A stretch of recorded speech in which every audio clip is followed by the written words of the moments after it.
Welcome to Podcapers, the official podcast of A Place to Hang Your Cape. And this week, it's been a long road, but we're here at the 200th episode of Podcapers. Cue the music!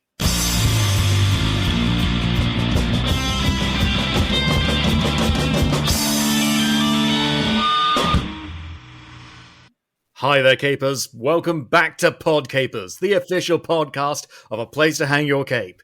My name's Scott James Meridew. This is the show where we talk about various geek and nerd-related topics, and are joined each week by a very special different guest. I'm joined today by two very special guests, without whom Podcapers would not have lasted this long. Give it up, Capers, for Alex Mirabal and Mark Russell.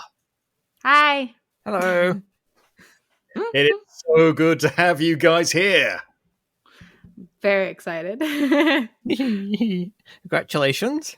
Thank you Yes, so much. Congratulations to holy both of you, because you've both been instrumental. Mark, you were there at the inception of Podcapers, and Alex, you came partway through to help make it better than it ever has been. So thank you both so much. I'm about at 100 now, because I think I came in at like 90 something. Yeah, so you've been here for half of a runtime. So Yeah, there you you've go. cemented your legacy with this podcast. I've been here for the full run time. Exactly. Do you ever imagine, Mark, when David cornered me at that pub after that comic convention, demanding that I do a podcast and basically giving me no choice? Yes, well, he threatened to destroy your family if you didn't. Yeah. Speaking of which, we must, of course, give a massive shout-out to David Molofsky, our editor in Cape, for believing in me, believing in us, pushing the show, helping us when we're needing it, and just generally supporting and helping this podcast grow and develop. Thank you so much, David. So many other people we've mentioned, so many people on the site who have joined us. Gillian de Blasio, who has been a long time coming on guest on the show, but also has been the producer of the show in many different ways. And just so many other fantastic guests who have been on the show. Nearly 200 fucking guests who have just been a delight to talk to and converse with and learn about and promote. And too many, literally too many to fucking name. We could do a whole episode where we just name all the fantastic people who have been on this show. But we can't do that because we are here to have some motherfucking fun, some motherfucking chaos, and have a good fucking time. Or at least we would do if we weren't doing a script reading of the fucking Powerpuff live-action remake pilot thing. God. Ooh.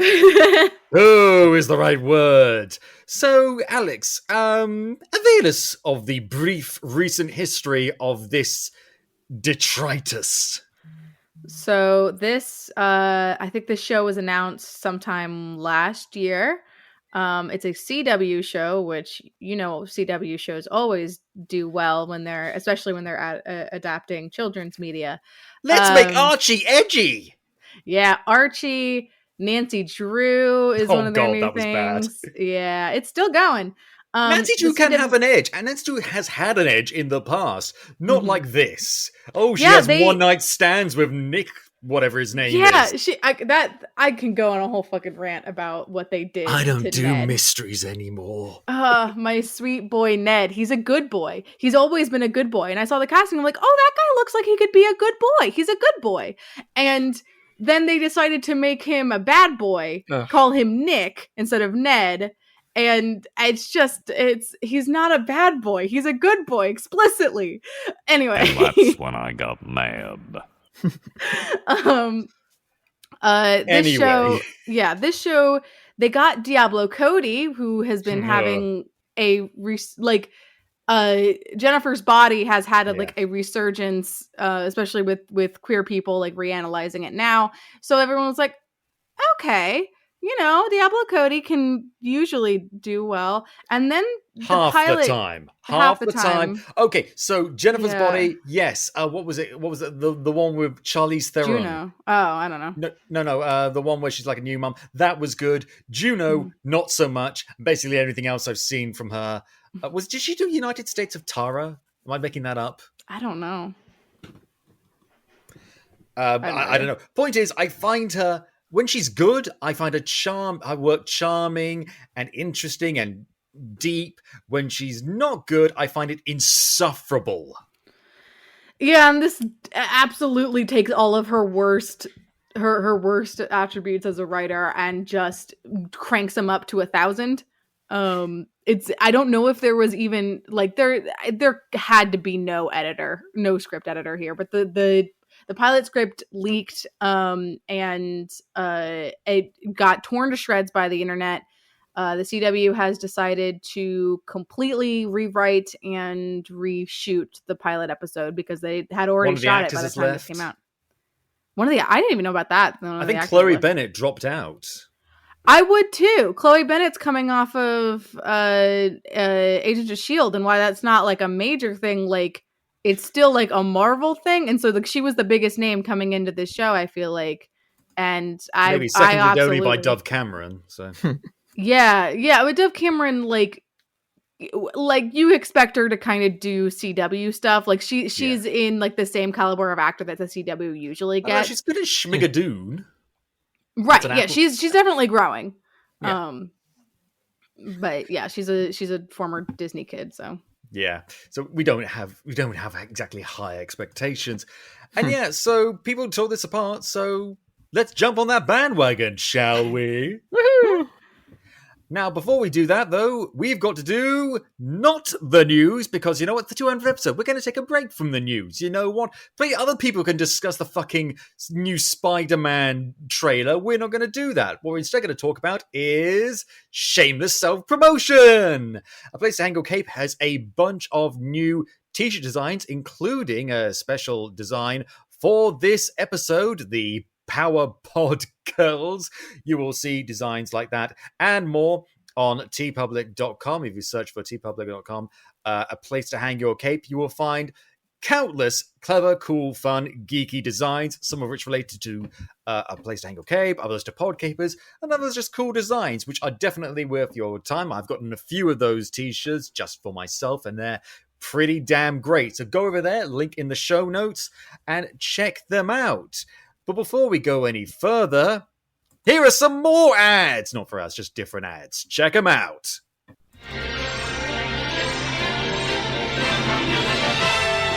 And now we're pleased to bring you our feature presentation. So what we're going to do here, Capers, is we're not going to just talk about this script. We're going to talk about it while doing a script reading, a good old-fashioned script reading. It's been a while since we've done one of those. We're all going to play different characters, and we're all going to just play. Because when you read something, it doesn't necessarily carry the same weight as when it's spoken aloud. You maybe don't quite get the true feel of how utterly, incomprehensibly awful it is. So why not just deliver it in the spoken word format? We're going to read the script out loud, play with the different characters, like I said, and have a good time doing it. I will be providing the stage directions, as it were. So, Mark, are you ready? No, but I'll do it anyway. Alex, are you ready? Absolutely. Oh, God, Capers, here we go. So, we open. Exterior, big blue in the sky, day. Over a blue sky filled with cotton candy clouds, the narrator says, Once upon a time, in the early 2000s, there were 3 extraordinary sisters who were destined to save the world. Blossom Utonium, 7, soars up into frame. Blossom can fly, and effortlessly, even in an impractical pink dress she wears. Now, who wants to be Blossom? I'm looking at you, Mark. Oh goody, I'm playing the apple bloom of the trio. Wonderful. Come on, guys, he's getting away. Exactly how I imagined Blossom would sound. Pitch perfect. Blossom was the leader, the go-getter, the goody-goody.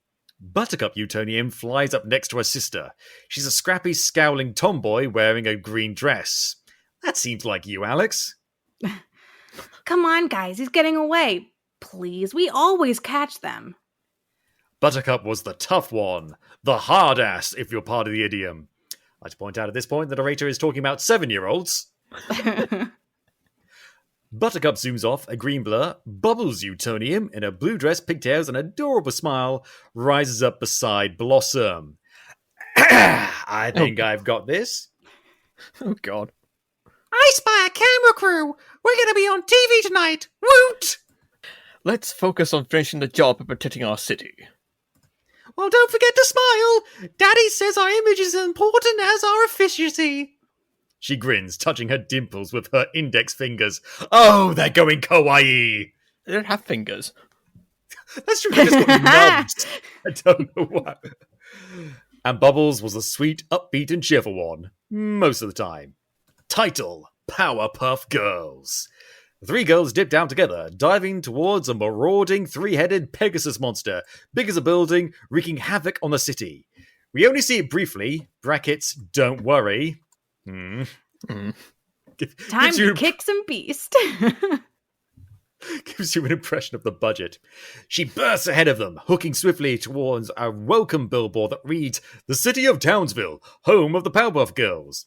It bears a cartoon likeness of the girls. Oh dear, I know what they're going to reference with that. A triptych of brief, brackets, exclamation point, action shots. Buttercup punching the beast, Bubbles stunning it with her ice breath, Blossom tying it up, Townsville cheers them on, the girls took a bow. Like to note, Bubbles did not have ice breath. That was Blossom. Ha! Blossom went through puberty early. There's a whole episode about it. And she gets ice breath. Oh, God. I didn't watch that much Powerpuff Girls, so I'm not familiar with, like, the lore. Like, I've got the basic concept down, like, some of the jokes, the recurring characters, but deeper stuff like that, I'm relying on you two. Well, I'm not all that deep lore of Powerpuff Girls either, I'm afraid. But we can all take absolutely my equal favorite umbrage. show. My like favorite show as a kid. I like the movie. Oh, yeah, they did, like, a cartoon movie. They also did, like, a reboot, and I think, like, an anime version, but we're not Yeah, the gonna talk anime's about weird. that. This is all weird. It started off weird. It was just good weird. Anyway, these exceptional girls were not born, but created by the brilliant Professor Drake Utonium. Kind of has a little bit of a eugenicsy vibe there, but never mind. Interior, Professor Utonium's lab, day. 1996, 7 years earlier, Drake Utonium, a debonair scientist in his 30s, toils in a lab surrounded by mysterious equipment and colourful compounds. There's an explosion of light, red, blue, and green, as new life blooms from the pipette. He'd long dreamed of being a father, but his grandiosity prevented him from pursuing this goal in the usual manner. Okay. He doesn't fuck. No, he doesn't fuck. Drake Utonium does not fuck. Drake didn't just want children, he wanted... Drake lifts the tinted lab goggles off his face, astonished. Who wants to be Drake? Mark, go ahead. Phenomena! Above him, in the magic fogged air, we see the silhouettes of the hovering newly made Powerpuff Girls. Drake turns to his gawky, cowering lab partner, Dr. Joseph Mojo Mondale. Oh dear. Yeah. Mojo claps, though he looks a bit uncertain. Alex, I think you can do Mojo. Congrats. You did it. Well, I couldn't have done without you, Mojo. Interior, Professor Utonium's house. Kitchen, evening. The girls, the professor, and the professor's girlfriend, Sarah Bellum, 30s, a redhead with kind eyes. Were they a thing in the cartoon? No. Didn't see her face in the cartoon. Enjoy a cozy, laughter-filled dinner. Ha ha ha. For years, all was well in the Utonium household. The sisters were the best of friends. Drake was a proud papa. His girlfriend, Sarah, had become like part of the family. Off this warm scene, we cut to exterior, First Bank of Townsville, dusk. A crowd cheering as the girls descend on villain Fuzzy Lumpkins and snatch a bag of cash from his clutches. The girls were beloved heroes in Townsville, a city mysteriously besieged by villainous creatures and crooks. Where the police had failed, the Powerpuffs were triumphant. Everyone looks up as the Powerpuff Girls begin performing an adorable synchronized dance routine in midair. Drake turns to a news camera, filming the spectacle, pumping his fist.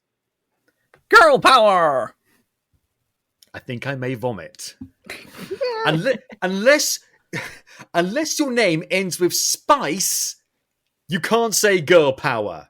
Okay, because only the Spice Girls, they basically trademark that. They're the only ones who can unironically say it. Oh dear. Interior, Joseph Mojo Mondale's house. Same.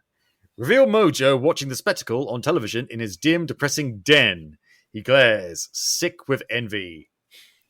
There's a lot of narration. Like, for God's sake, show,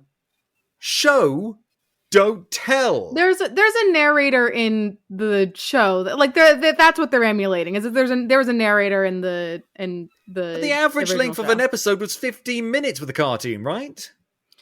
Yeah, and like he really only showed up at the very beginning just to like set up who they're fighting, and that's it. Yeah, so for God's sake, this is a 44-minute pilot TV show. God. The director was Tom Kenny. That's true. The director was Tom Kenny. Dr. Joseph Mojo Mondale was not so delighted with the Powerpuff Girls. He resented their celebrity. Big man, jealous of 7-year-olds. It's like, oh my God, I am just so jelly of Honey Boo Boo. I just... Especially since he'd helped Drake discover Chemical X, the mutagenic substance that gave the girls their powers. But Drake, wrapped up in the limelight, seemed to have forgotten about their decade-long partnership. Okay? How do you forget about your scientific partner? I don't know. Mojo turns off the TV. He walks to the window. He'd hoped to use the chemical to gain powers himself. Powers he'd use for good. But what use would it be now? Mojo wasn't cute. Oh, come on, Mojo, you gotta learn to love yourself. He didn't have sugar or spice or anything nice. He was just plain old, boring man.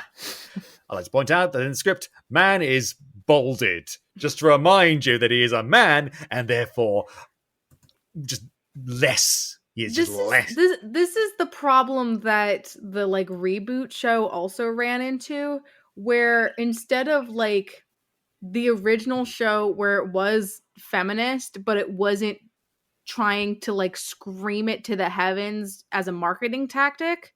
No. The reboot did that fucking constantly, and that's why so many people didn't like it, is because almost every single episode was like, we're women and we rule, and it's like, that's cool, but like, can we get some other things? If you have to tell us that, then maybe you're not doing as good a job as you think. Mm-hmm.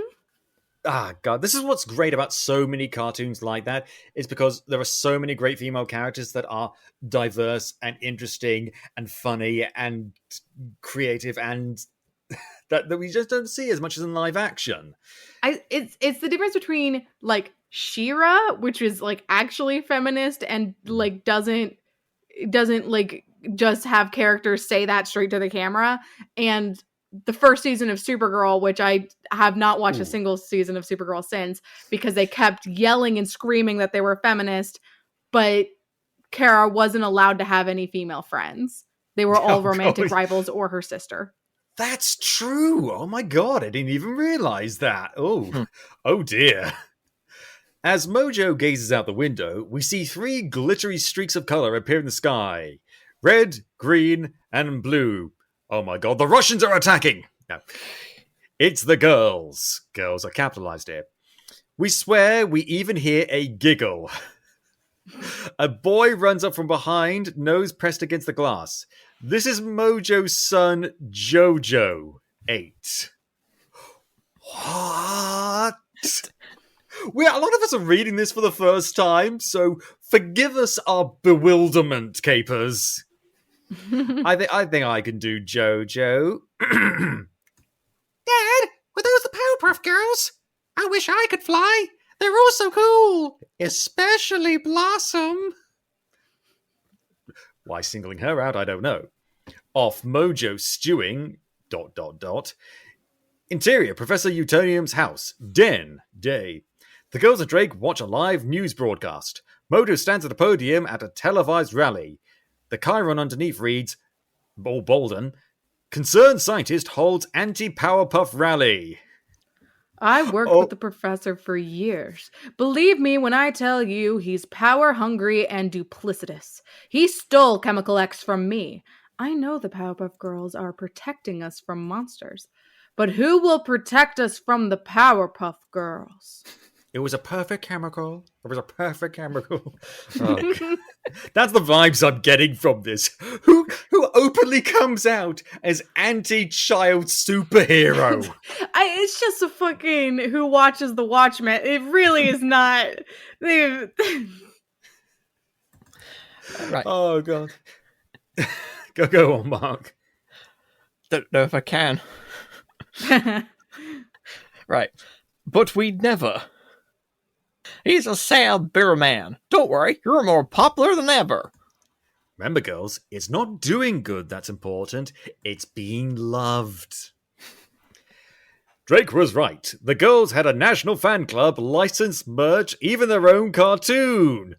Oh, they wouldn't. They wouldn't put the cartoon in. They would, wouldn't they? Oh, I hate that. I absolutely hate that. It's like a character from a Dracula adaptation commenting on Bram Stoker's novel Dracula. It's just like, what kind of meta universe destroying bullshit do you need to put in your show? God damn it. But Mojo wasn't their only enemy. They were about to face an evil far more formidable, a force that defeated innumerable gifted children. Studio executives? No. Puberty. Oh, God. Interior, Professor Utonium's house, early morning. Super 2013. It's siren blares. Buttercup, Bubbles, and Blossom, now teenagers, shuffle out the front door, suited for combat in their iconic dresses. They look sullen and reluctant. Because that's what we want to see in a Powerpuff Girls show. Sullenness and reluctance to do the right thing. Oh god, so it's Bubbles in sunglasses, hung over. They're teenagers. They're teenagers and they're hungover. It's a CW show. Oh god. Bubbles is hungover. Bubbles. Are we 5p swiping again? Who has the brief? Oh, you know what? I'm just gonna, for now, whenever I do Bubbles, she's gonna be drunk voice. Let me do that again. Okay. Are we fighting Swampy again? Who has the brief? And a Bloody Mary. Drake pops out of the house, followed by Sarah.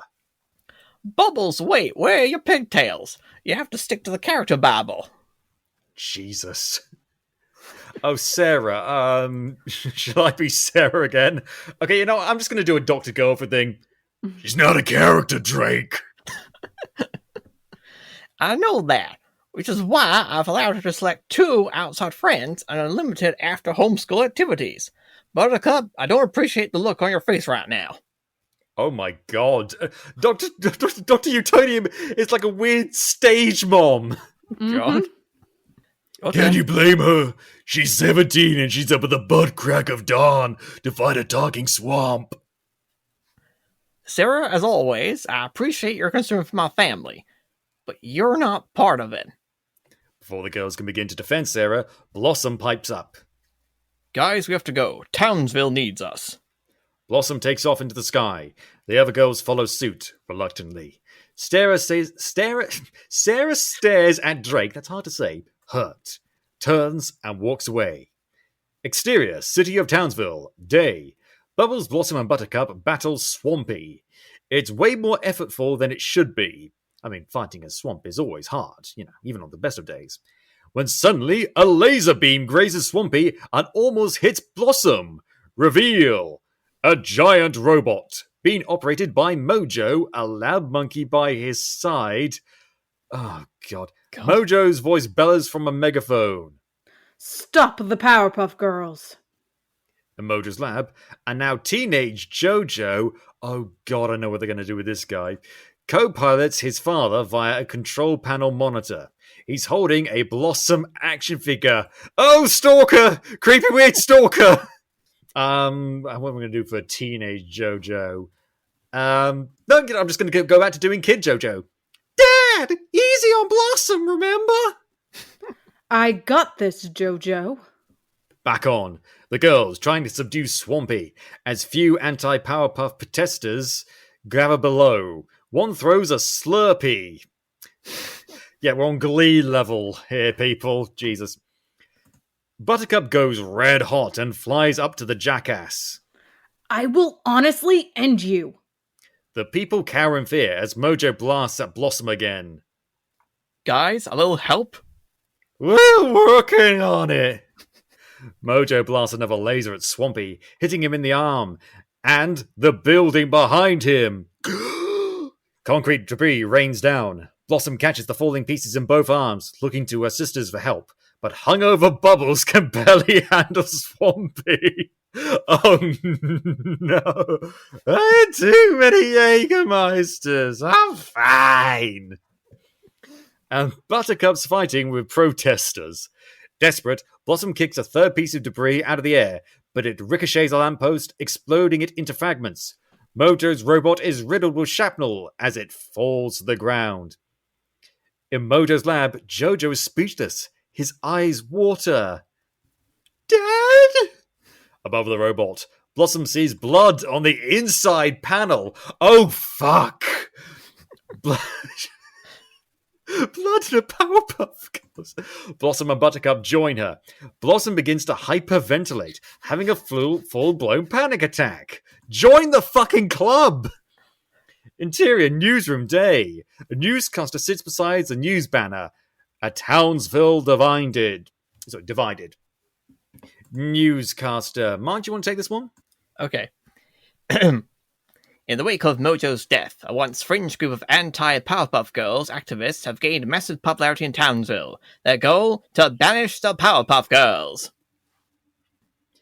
Defund the Powerpuff Girls! Defund the Powerpuff Girls! The news cuts to footage of the mayor holding a press conference surrounded by angry anti-Powerpuff protesters. I think I'll do the mayor. What did I do for the mayor? Oh, I'm going to do the a no, a yes guy from The Simpsons. Yes,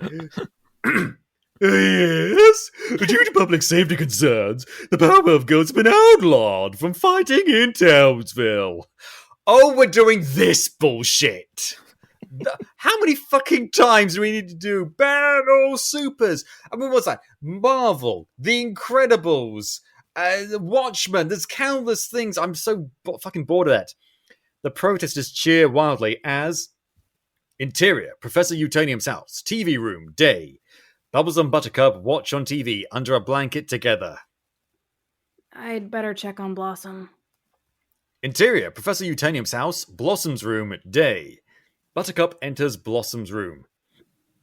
Bloss? The bed is empty and made. Empty drawers are open.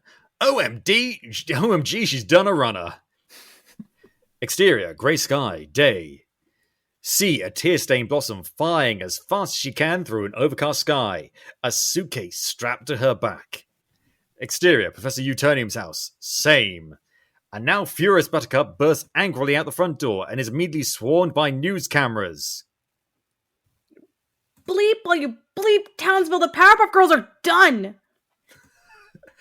End of teaser. So, let's recap. Buttercup swears.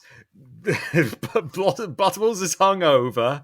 Mojo, I guess, dies, although it's clearly obvious his kid is going to be Jojo. Mojo Jojo. And Professor Utonium is a fucking helicopter parent. Who's kind of a shithead to his girlfriend. Oh, God. Act 1. Exterior house. Day. Smoke billows from the first floor of the house. Given what we've seen so far, this is concerning. Okay. Hot box. Smoke weed every day. After Blossom ran away to build a new life for herself, Buttercup and Bubbles followed suit. On the second floor, a window opens. Adult Buttercup wearing... Well, by adult, we mean like 20s. Let's not go crazy. Wearing firefighter gear, leaps out of the window with a little boy in her arms. They fly down 20 feet and land gently. Enraged by the ignoble end of the PPGs, because we can't say the full thing, Buttercup sought anonymity. She moved to a small town in Oregon, shortened her name to B, and joined the fire department. Couldn't they have shown this? Couldn't they have shown this? I didn't have the narrator do it. That's so stupid. I don't know why, but that just like, her makes me... name's still B. Utonium. Like, Utonium's a pretty, like, recognizable last name. God. So, little boy. Alex, you can be the little boy. I thought you guys used ladders. If anyone asks, I did. Exterior, Hollywood Boulevard, night. Jesus. Close up on license plate Bubbles 1, BUBLZ1. This is going to be awful. Affixed to a baby blue Corvette. No. A doll Bubbles still wearing her signature pigtails. Ew! Pops the trunk. It's full of Powerpuff Girls merch and a price list. Selfies, $20. T-shirts, $30. Selfie and shirt, $45. Narrator says, Bubbles went to Hollywood, hoping to capitalize on what fame she had left. After 2 stints in rehab and 3 failed reality show pilots, she had pivoted to direct sales. I will hunt down Diablo Cody and stick her head on a spike. Mark, where's your head at right now? So between here and out the window. Bubbles announces herself to a pack of passing tourists. I'm Bubbles from the Powerpuff Girls, the real Bubbles, unlike the Bobo knockoff Wonder Woman. That's Schmigadoon. Fake Wonder Woman, who looked really fake. Would they have the license for that? I don't know. Yeah, The CW. Yeah, I suppose. Turns and sticks her tongue out at Bubbles as the tourists flock to her. Surprised she didn't give her the finger. Interior, college lecture hall day. Blossom sits in a lecture hall taking notes. As for Blossom, she attended an elite women's college in the Northeast, collecting degrees to cocoon herself from the harsh sting of the real world. It was effective. Did they just make a fucking safe space joke? Uh, And they described it as an elite women's college as well. Fucking hell. Blossom notices a Powerpuff Girls tattoo on the bicep of one of her classmates. I'm really hoping it was like a really buff guy that just has a Bubbles tattoo on his bicep. Narrator says, most of the time. Super 2021. Interior, Blossom's apartment. Morning. Blossom joins her adorable boyfriend, Clive. For breakfast. Clive wears a birthday hat as Blossom enters the kitchen. He slips a happy birthday tiara on her head and grins. Oh, there's still more narration, fucking hell. After a decade of school, Blossom got a job at a Boston area biotech firm, as you do, where she met her boyfriend Clive.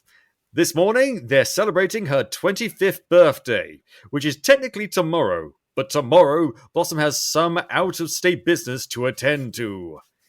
Ding! A reminder text from Spirit Airlines pops up on Blossom's phone. Oh, what a weird plug. they got the fucking sponsorship from the worst airline. I thought Delta was the first West American airline. No, Spirit. Spirit makes you, like, you pay for the right to be on the plane, and then the day before your flight, you have to pay for your seat.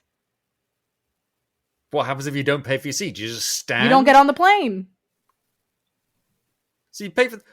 What kind of fucking dystopian nightmare world do you live in, Alex? Spirit's terrible. Not even in Ryanair's worst ever moments have they ever done that. It's also going bankrupt. So, like, Good. this would not be a timely reference if this came out when it was supposed to. Oh, God. Text from Spirit Airlines pops up in Blossom's phone. It's time to check in for your flight to Townsville, departing tomorrow, 8 a.m.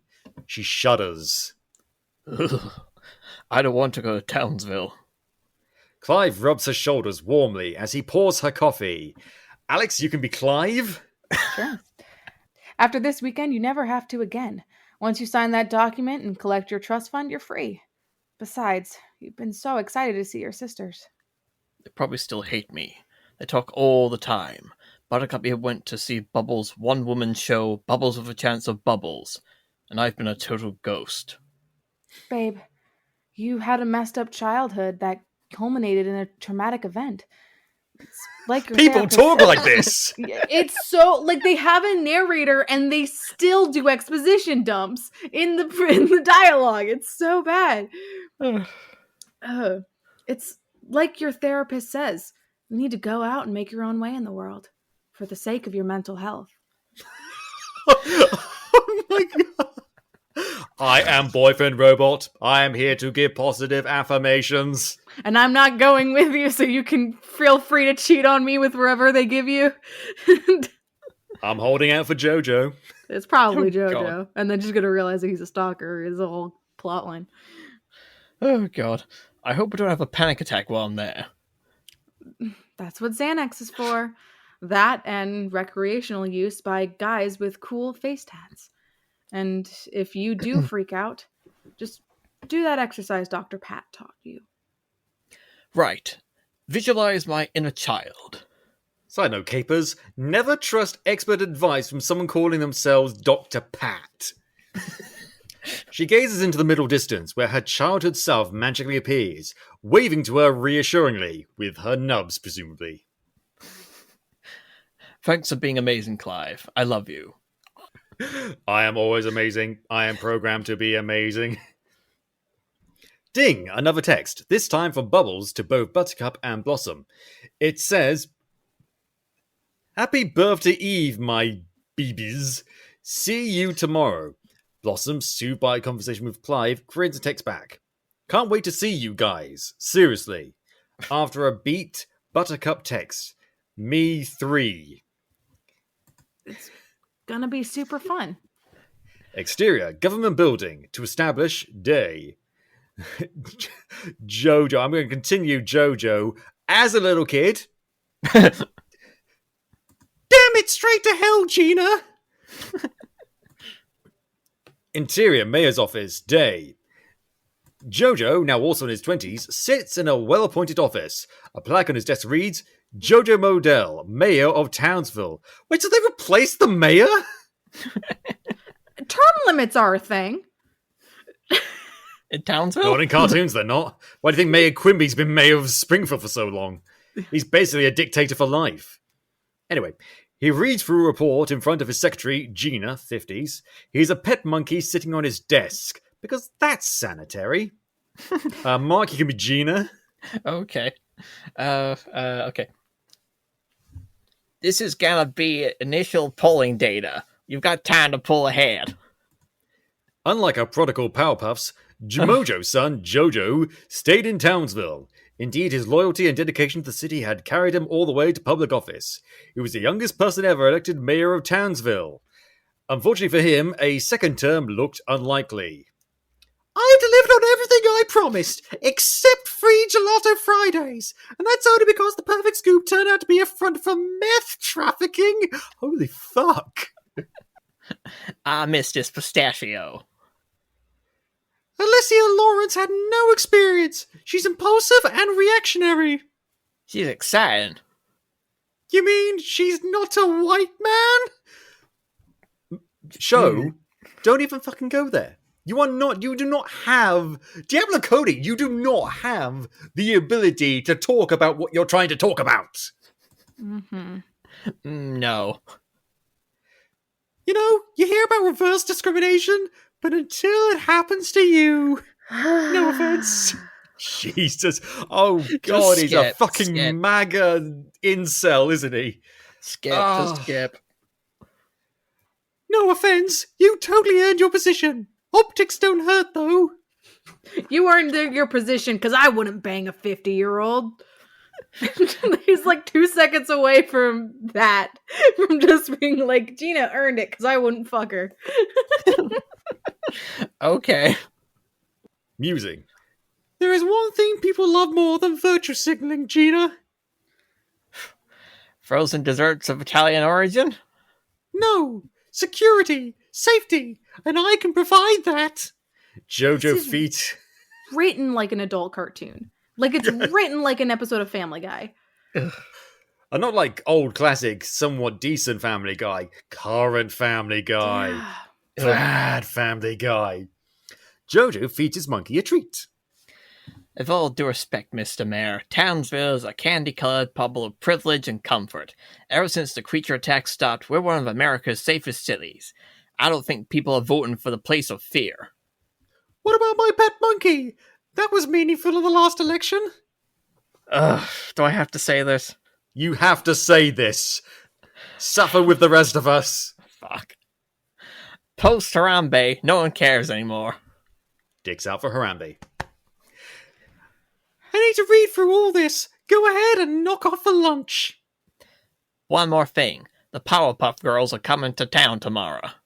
The colour drains from Jojo's face. He's shaken. Tomorrow? All three? Just for the weekend. The Gazette called asking for comment. Tell Frank I said no comment. That'll be all. Gina nods, exits. As Jojo mulls all this over, his monkey screeches. It gives Jojo an idea.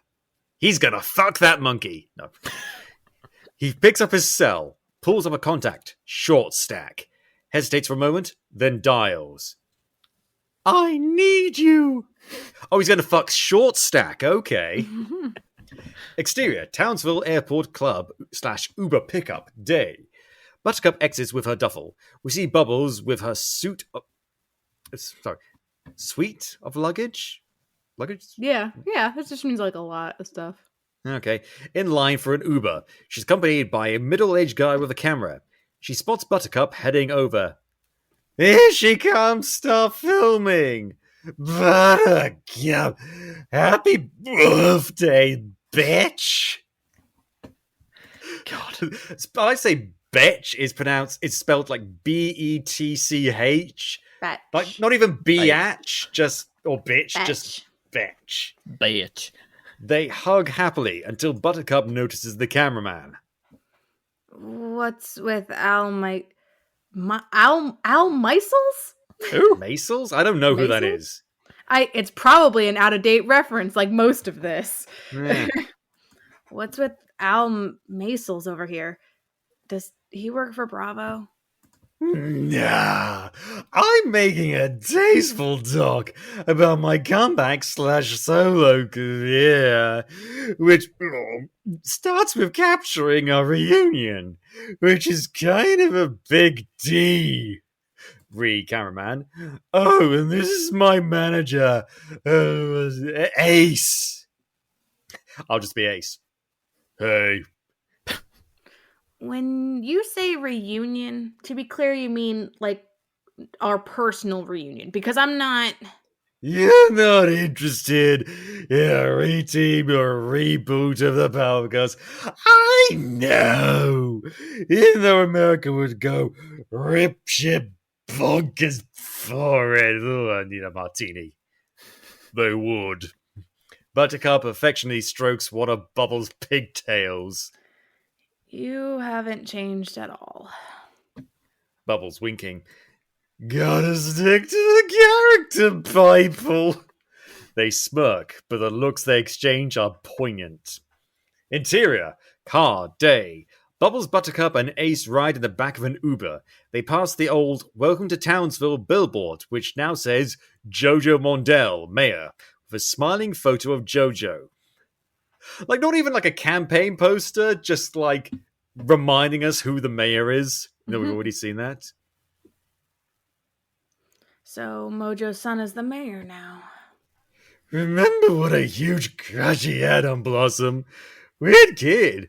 Hey, you know who should we go see while we're here? Sarah. She was always so great to us. Dad blew that one. Has he been dating lately, do you know? Just rando hookups. You know, science groupies, beaker bunnies, nearsighted hoes mainly. Got it. The car turns onto their childhood street. I can't believe Blossom is coming. Probably only because Dad made it mandatory for us to access the trusts. What are you gonna do with the money? Buy a little cabin, rescue a few schnoodles or doodles? I'm not a total cliche. I'm gonna have chickens too. Suddenly, they look out the window, alarmed. What the fuzzy lumpkins? We see a mob of people. They try to get away with saying an F-bomb and fucking Powerpuff Girls. We see a mob of people gather near the Powerpuff Girls' childhood house. Some are press, some carry signs that say things like no violence in Townsville. A scant few are fans. Dad alerted the press. I hate this guy. Exterior, Professor Utanium's house. Day. The sisters get out of the Uber. A small crowd surrounds them, yelling questions. Are you here to start trouble, etc.? Is this the welcome wagon or the go home wagon? Who cares? We're trending locally. Are the Powerpuff Girls reteaming? Thank you, Alex. Hell no. I'm not caping for Townsville ever again. I'm here to collect a debt, then I'm out. Caping, Jesus. Roll down, boo. Your gimmicks is showing. Then, sweetly, who is this? Reveal a cute little girl standing by the front door. Mark, you seem like a cute little girl kind of guy. Gee, thanks. Sorry, that was a weird way to phrase that. I apologize. Okay, who should do this one? Okay. Hello, I'm Henrietta. I'm a huge fan. Blossom is my favorite, but all of your feminist icons. Excuse me while I vomit. Mm-hmm. Thank you, cutie. Can I have a hug? Bubbles leans down to hug Henrietta. She vomits over her. Not really, but still. Buttercup notices a large furry caterpillar on Henrietta's shoulder, arcing up towards Bubbles' ear. She instinctively swats the caterpillar into the bushes. Henrietta bursts into tears in full panic. It's a fucking caterpillar. That was my pet Gloria. Worst caterpillar ever. Buttercup begins to mumble an apology as, Daddy! Oh, God. Camera shutters click as Drake opens the door to greet his daughters. Bubbles hugs him. Vomit. Ace films. Girls! Buttercup strides past Drake inside the house. Interior, Professor Utonium's house. Same.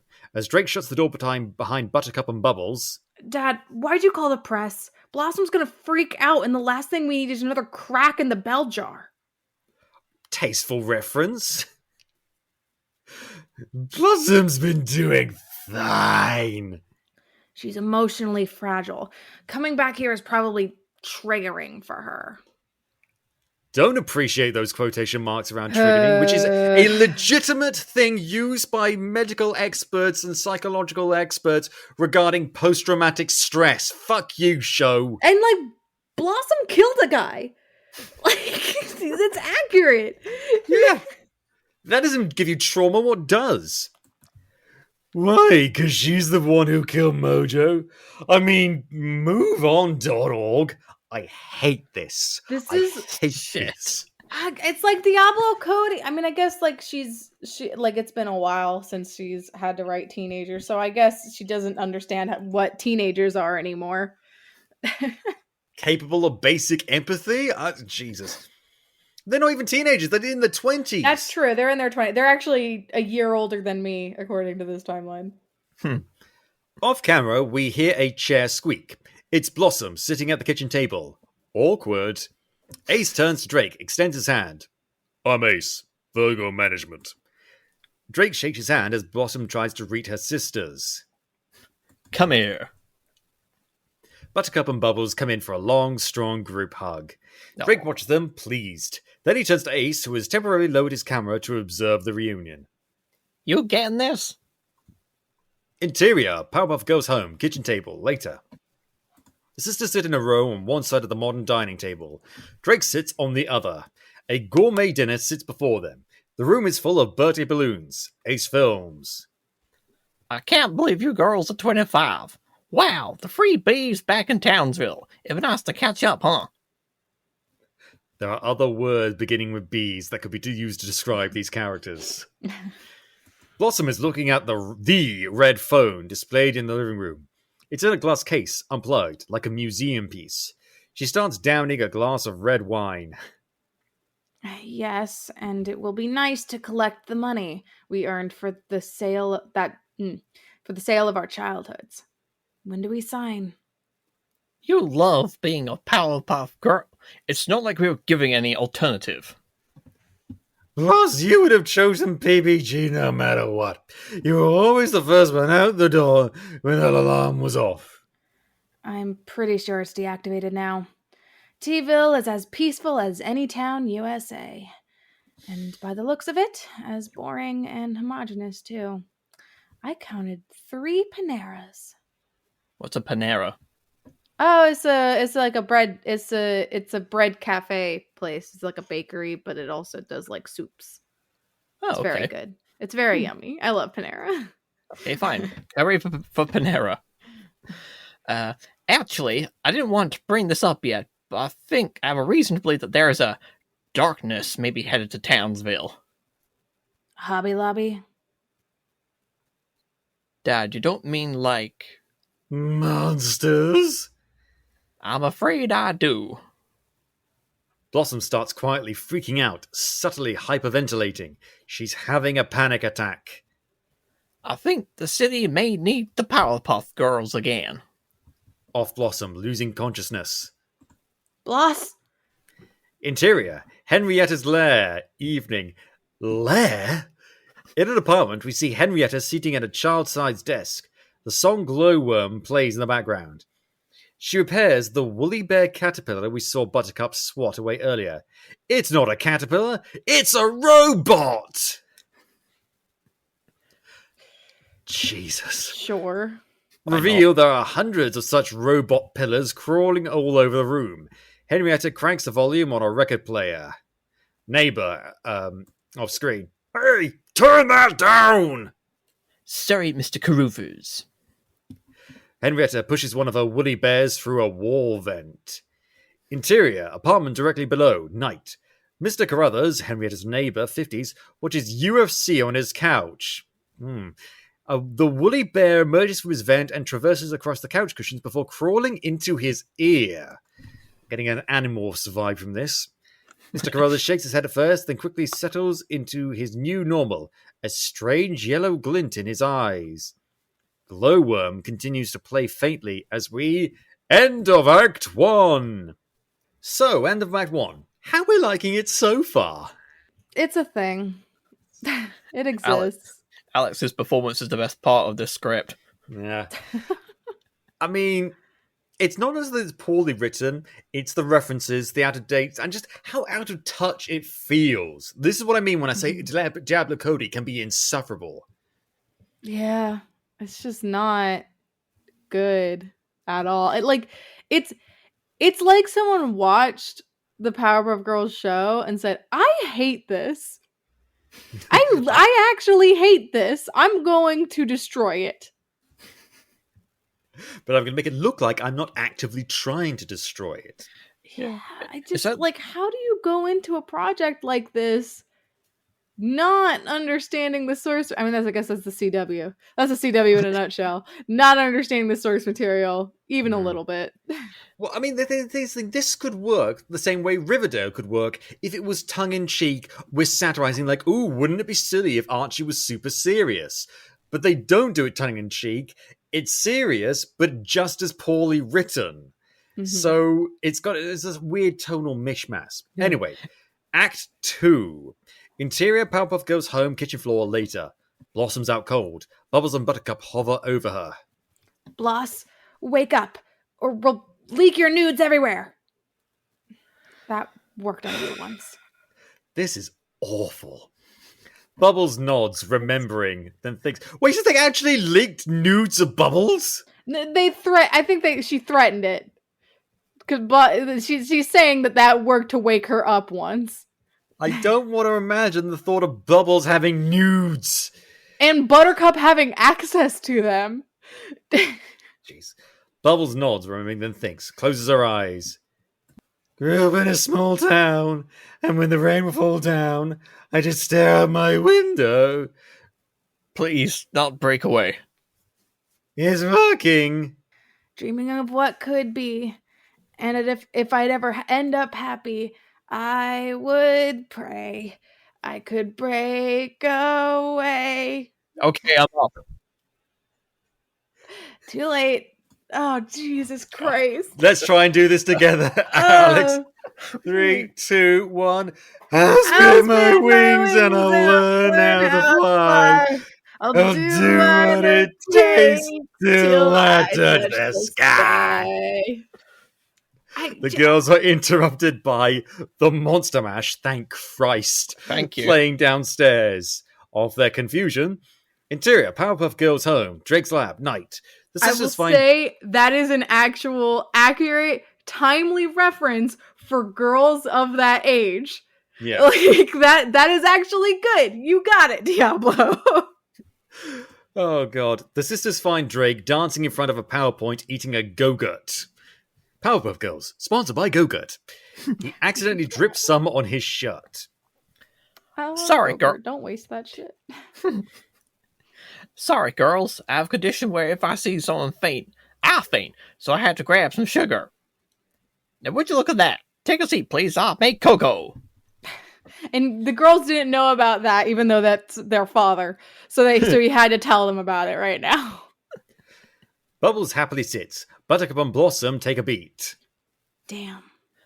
I do love that cocoa. And I love family time. Drake shuts the door with a remote as the girls sit. He couldn't just close the door himself. Hey, Matt Lauer, the remote door thing is canceled. Who's my Oh! Just... Oof. No. There's a whole list of things you could have referenced here. Though I don't know why remote doors are a bad thing. They're not. They just...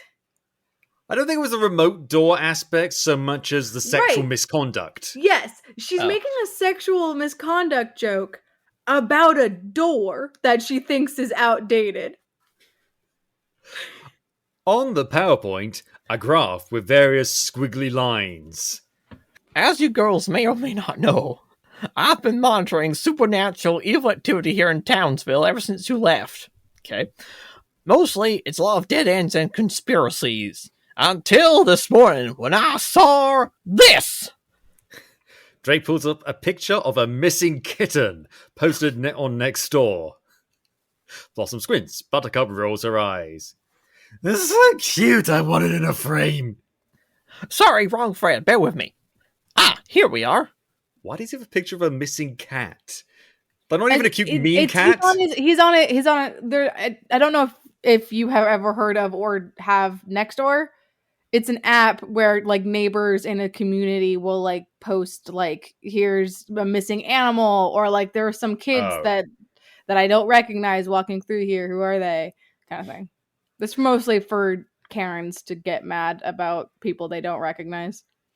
Appropriate for it to be here then. Yeah. Drake pulls up another Nextdoor thread titled, "Is anyone else's internet fucked?" with the U and the C asterisked out. Because that makes it better. With several complaints below. Yeah, this makes a lot more sense. My dear Buttercup, it's not the what, but the why. I investigated and the provider's not to blame. There's no explanation for why this cluster of people here in a 2-block radius doesn't have a working internet, except for a mysterious, unusual concentration of high-frequency technology nearby, suggesting evidence of a secret, evil laboratory. Bubbles gasp with excitement. The reach of the outage suggests some pretty heavy-duty tech, so I didn't want to get too close, undermanned. Or should I say, undergirled. You shouldn't. Oh, God. Oh, no. So you want us to go see if there's an evil lab based on a thread from Nextdoor about spotty internet. Uh-huh. And you're sure this evidence isn't something you staged in order to drum up a comeback for us? Honey, you think I would lie to you? Yes! You lie all the time! Remember when you let the colossal gopher out during sweeps? We're in a ratings hole. And we ended up in a literal hole created by a giant gopher who tried to kill us with a tree trunk. Now that was good TV. Anyone else want to watch that instead of this? Okay, Yes. well, I'm gonna pass. Same. Drake pouts. Bubbles stands up, turns to her sisters. Guys, how can you turn down an evil recon mission? Especially when said Mish will make a perfect storyline for my documentary, Bubbles is Bag. Not to be confused with your other film, Bubbles on Her Back. Go fuck yourself, Diablo Cody. Oh, Jesus. Come on, it'll be fun. Plus, we haven't hung out in like a decade. I really miss us. Please.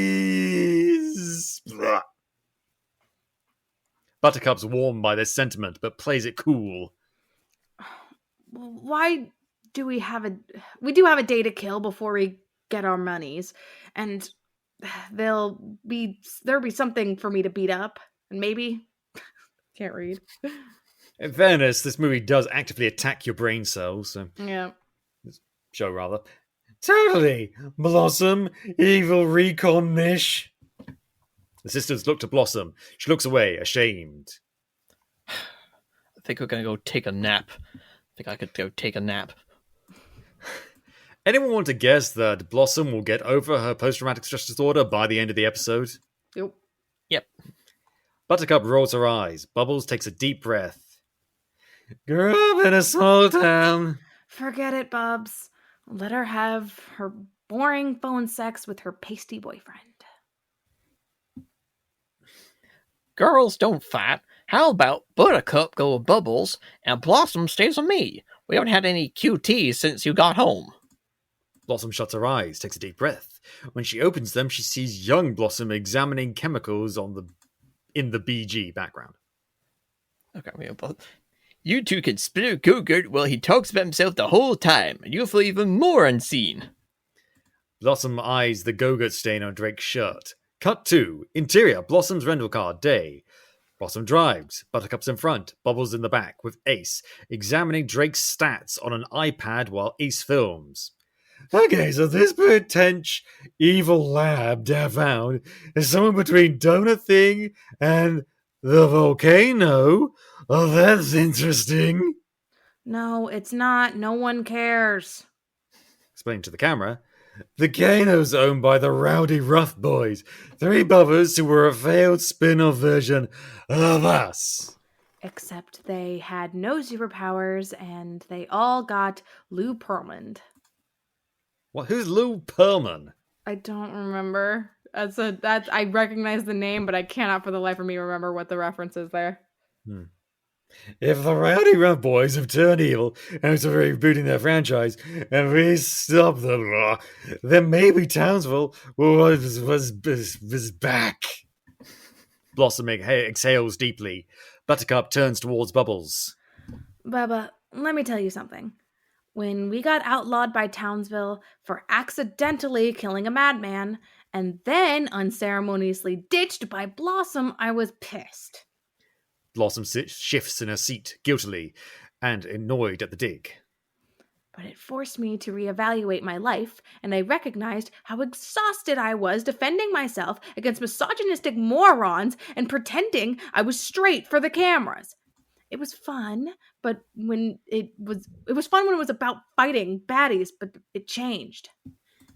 Why is Buttercup the only sane one here? Also, I guess Buttercup's gay. Didn't know that. Oh, yeah. They decided to make the mean one a lesbian. Joy. Yeah, it did. Bubbles is not really listening. You guys think JoJo would do an interview for my doc? You know, I don't think he would because of the whole we killed his dad thing. Plus, maybe you can ask for me. I bet he's still obsessed with you. Yeah. He was never obsessed with me. Yeah, he was. And I bet he still is, but in a kinky, angry way. Oh, this is a good space. Interior, the volcano, day. An Americana dive bar. Buttercup, Blossom, Bubbles, and Ace enter to find the volcano popping. Because that's what the kids describe a happening scene, Daddy-O. A picture of the Rowdy Rough Boys, Brick, Boomer, and Butch. Who wants to make a guess that they are all in loving, committed relationships to different men? Oh, that would be nice. No, I know what one of the plot points is with one of the Rowdy Rough Boys. Oh god, here we go. Hangs on the wall. Butch, Butch, now a super hot bartender. God. Gives Buttercup and Blossom big hugs. Butch gets to Bubbles and frowns, standoffish. Where's my hug? Who's going to be Butch? Who the fuck is going to be Butch? Alex, fancy a crack at it? Sure. Last time I saw you, you broke up our engagement and told me you pawned the ring for drugs. Is that you? Buttercup elbows her. Have a drink with us? We're never here and we never will be again. Okay, one shot. Dose for me, please. Thank you. Butch leaves to grab them drinks. Buttercup makes eyes with a hot girl across the bar. Brackets, Macy. Makes eyes? Yeah. When was this written? The 1980s? Aren't we here to investigate? I'm here to pick up bi-curious townies. You're here to avoid Drake. Bubbles is here to investigate. But she forgot Butch hates her. Luckily, we're dealing with another hate boner, so alcohol helps. This is weird. Mm-hmm. Oh god, do I have to say that? Why Yes. do you know so much about hate boners? Life is one big hate boner. So's the script. I believe it was Confucius that once said that. Life is a big Yeah. boner. That is the most Jennifer's body ass line we have gotten in this so far. Jennifer's Body was a satirical, Yes. subversive horror film about succubi featuring actors that knew what they were fucking doing. This is not. At a table, Blossom, Buttercup, and Bubbles throw back their shots. Remember my 15th birthday at that weird honky tonk? Bubbles peed herself, and you threw Carrot up out a window, and Sarah picked us up at 3 a.m. Never told Dad. Why did Buttercup say my birthday? They're triplets. Anyway. Yeah, that's a good point. Yeah, I mean, they might have like individual birthday parties. I don't. I doubt it. I mean, maybe they're born like Drake's a minuscule terrible dad. nanoseconds apart. Who knows? Yeah. I can't believe they used to have sex. Ugh. Can you imagine Drake? I bet he's so mechanical. And weirdly precise. I bet he's generous. Blossom and Buttercup throw napkins/trash at Bubbles. No. No! Not okay, Phil. Filth! Ugh! None of this is okay. You were Yeah, talking. Buttercup, you're the one who brought up talking about your dad having sex, you weirdo. All the sisters crack up. By the bar, the sisters kick back another round of shots. Wasn't Bubbles in rehab? This seems inappropriate. Bubbles flirts with Butch, who's softened considerably. Bubbles nods to a door marked "Do Not Enter." What's in there? It's top secret. Like an evil laboratory? Butch laughs it off. Bubbles eyes the room, dying to get in. Other end of the bar, Blossom waits for a drink, watching a Bitmoji from Clive. Clive Call Bitmoji. me. Love you. Jesus. Robo boyfriend will maintain long distance relationship. Blossom smiles, puts her phone away, then notices young Blossom on a bar stool beside her, sucking down a go-gurt. Right, I'm changing young Blossom's voice. Wow, you're not immediately calling it back. Is that because, dare I say, you're having fun? Appropriate voice. Thank you. Blossom takes in her surroundings, her sisters. She is having fun. As Blossom savors the moment. Do we actually have... The It neighbor. was the neighbor. So Oh, yeah, it was yeah. you. Oh, yeah, okay. Can I buy you a drink? Young Blossom disappears. Blossom turns to find Henrietta's neighbor, Carruthers. Blossom smiles and tries to leave, but Carruthers steps in front of her, gets in her face. I said, can I buy you a drink? Buttercup notices Carruthers stepping up to Blossom as Blossom clocks on the faint yellow glint in his eyes. What's going on here? Carruthers turns to Buttercup, then looks back at Blossom. Aren't you those Powerpuff Girls?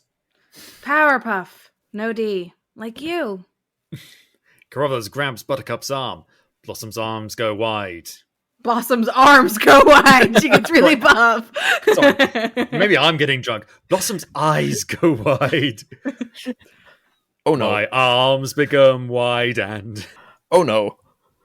On Bubbles, making out with Butch against the wall, trying to inch away closer to the do not enter room, just as Carruthers sails across the room, bursting through the do not enter door. Bubbles peeks ahead inside. It's a supplies closet filled with storage and pesticides. Pesticides in a bar? Exterior, the volcano night. Buttercup, Blossom, and Ace walk out. Butch physically carries out a flailing Bubbles. Stop! I'm an American treasure! Butch leaves. Bubbles hisses at him. Like a fucking cat, I guess. Turns to Buttercup. Dude, not cool. I actually could see Dove doing a very good job with this. Because I think she can do a good job with it. I can see these actresses be good at this. But it's not the script. The script's not good at this. Oh, what? He was a creep. And Blossie was full deer in the headlights. His eyes had a weird glint. I was trying to suss it out. What's there to suss out? His botched cataract surgery? Why do you keep coming at me? I get it. I screwed up. No, Bubbles screwed up. Like, constantly. You left. I'm sorry, okay? What more do you want from me?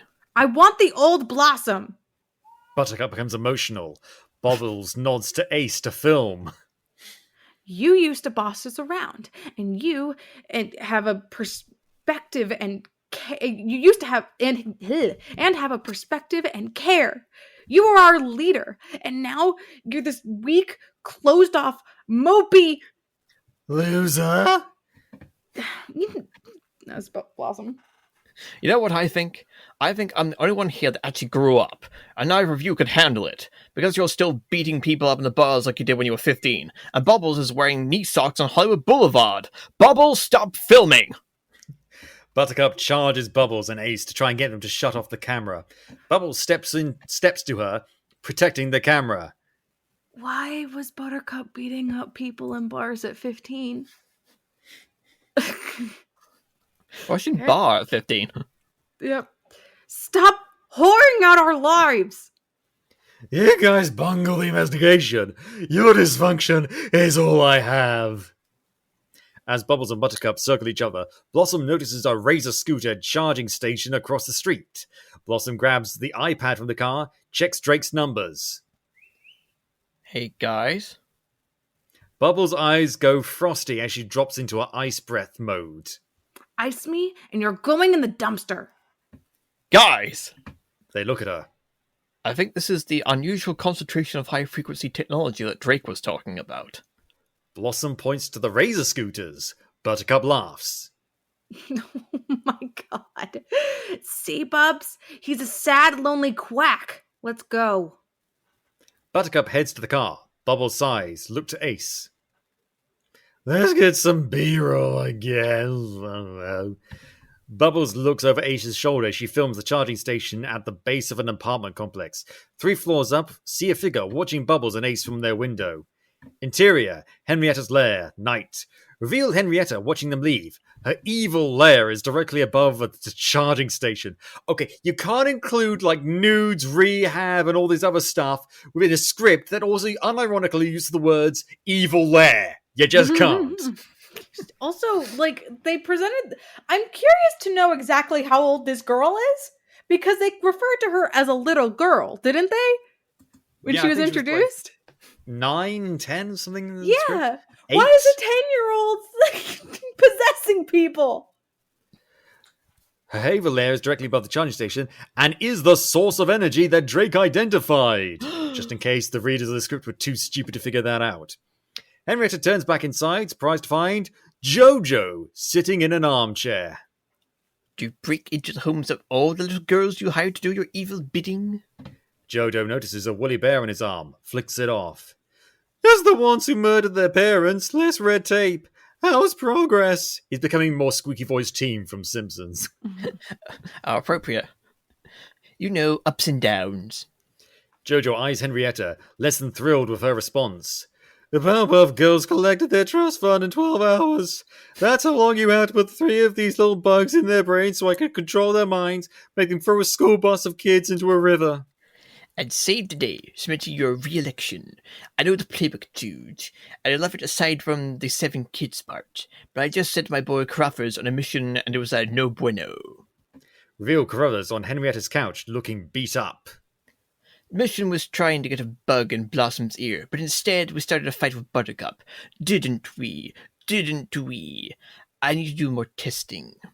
You have 12 hours, or I make you eat every single one of these bugs, turn you into the FBI, and you become the youngest person to ever be executed in America. Got it? Wow. Worst employer ever. Henrietta's speechless, but clearly gets the message. Jojo heads to the door, tripping on a pair of shoes. He fears he looks stupid, brackets, he does, so he calls out angrily behind, 12 hours! End of Act 2. I just hate when, like, villains have this whole yeah, you told her this already. Let me repeat my evil plan to you, subordinates, just so we're clear, and partially for the benefit of anyone who might be listening. Interior, Powerpuff goes home. Drake's lab, day, Act 3. Bubbles films Drake as they dig deep into Drake's theory.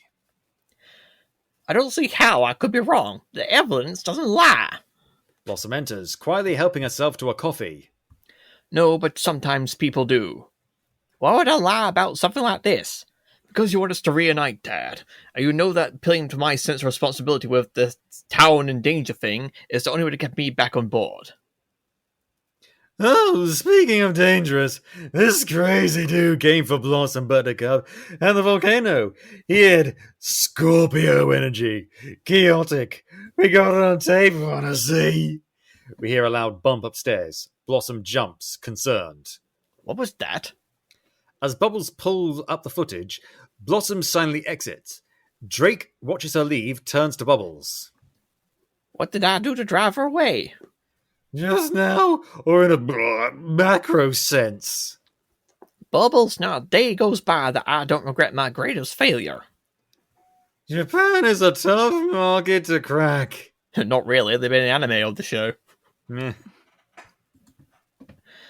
I'm not talking about the brand, I mean the family. I never thought we'd fracture. Look, we love being Powerpuff Girls, but sometimes we wanted to be other things too. You know how, like, in Dirty Dancing, Baby's all like this big nerd who wants to join the Peace Corps, and then she meets Johnny and becomes a fancy slut, but her dad is, like, disappointed in her because he thinks she's not a nerd anymore. But the thing is, she's still a nerd. It's just that now she's a nerd and a fancy slut, and it's too non-binary for Jerry Orbach to grasp. That was a terrible, terrible recap of Dirty Dancing. Where does non-binary come into it? Mm-hmm. Also, Jerry Orbach was in Dirty Dancing? I completely forgot that. I think it's not gender non-binary. It is the non-binary between fancy slut and nerd. Oh, horrible recap. Drake ponders the metaphor with a look of remorse, and not horror, as we are experiencing. Interior, Powerpuff Girls' home. Hallway / Buttercup's room, day. Blossom heads upstairs, but the bumping sound continues from Buttercup's room, then abruptly stops. Blossom opens the door and finds Buttercup in bed with Macy, the woman she eyed at the bar the night before. They've just, quote, finished. Fuck. Mark, you have to say the line. This isn't going to end until you say the line. Oh god, I'm sorry. It's fine. We're done, right? I'll be Macy, I think. I'd say 6 times is enough. Bubbles and Drake enter on Blossom's heels. Guys, no! It's fine. I'm not remotely ashamed. I'm just getting my life, people. And tonight, I finally have access to my trust, and I'll never have to come back to Clownsville again. What about me? You should come with me. 3-acre farm and chickens. Bubbles quietly says, U-Haul. Why are you acting like... Why Okay, unless you are a card-carrying lesbian, you do not get to make the U-Haul lesbian stereotype reference. Mm-hmm. Right, the fuck are we? Why are you acting like? Why are you acting like being here is torture? I didn't raise you like this. Exactly. You raised us to be a franchise, not a family. We don't know how to be together without a short list and suggested dialogue. But remember how much fun we had when the cameras were off? When were they off? See Ace filming from the hallway. Blossom rolls her eyes. So was Ace filming Blossom as he walked on Buttercup then? I can only Probably. hope not. When you're a kid, the stakes are supposed to be low. A kid should be worried about losing their lunch money or being picked last in PE. A kid shouldn't be worried about cat burgers or giant lizards or accidentally farting on TRL. Carson handled that well. Is that a reference? I don't. Yeah, it's that an Johnny MTV Carson? show that no Is one that watches Johnny anymore. Carson reference? Hmm. There's always something scary around the corner. It wasn't normal. We never had space to process it. You said you created us because you always wanted to be a dad, so why not just make 3 little girls? Well, that would be kind of weird. He's got a point. Blossom shakes her head, frustrated with Drake's response. Macy exiting. I'm late to acro yoga. It's kind of like flying. Oh, that's fun. Call me. I'm out here too. Right, you spent a total of 10 minutes with us, and you're already a ghost. Where are you going? I need to talk to a human being who understands emotions. I am a known Homo sapien. No. Exterior. I don't get it. It's because he doesn't understand people talk. Exterior, Cerebellum's house, day. A charming bungalow. Blossom rings the doorbell. Cerebellum, now an attractive redhead in her 40s, answers the door. Lassie, I didn't think you would actually come. Hey, Sarah. Blossom meets Sarah for a hug. You still got the same perfume.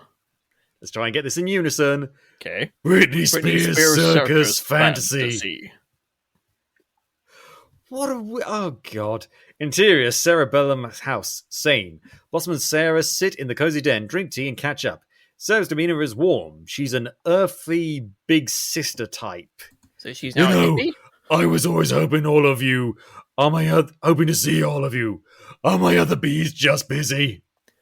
No, I really need to talk to someone one-on-one.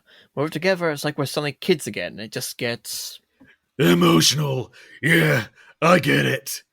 You girls had a gnarly childhood. I used to fight with your dad about how much was expected of you. You always stood up for us. It's why I replied to your texts and not his. Drake really does care deeply about you guys. He just didn't want you to hide your light. He thought pushing you was a form of love. But it didn't feel like it. And we were punished for his dream.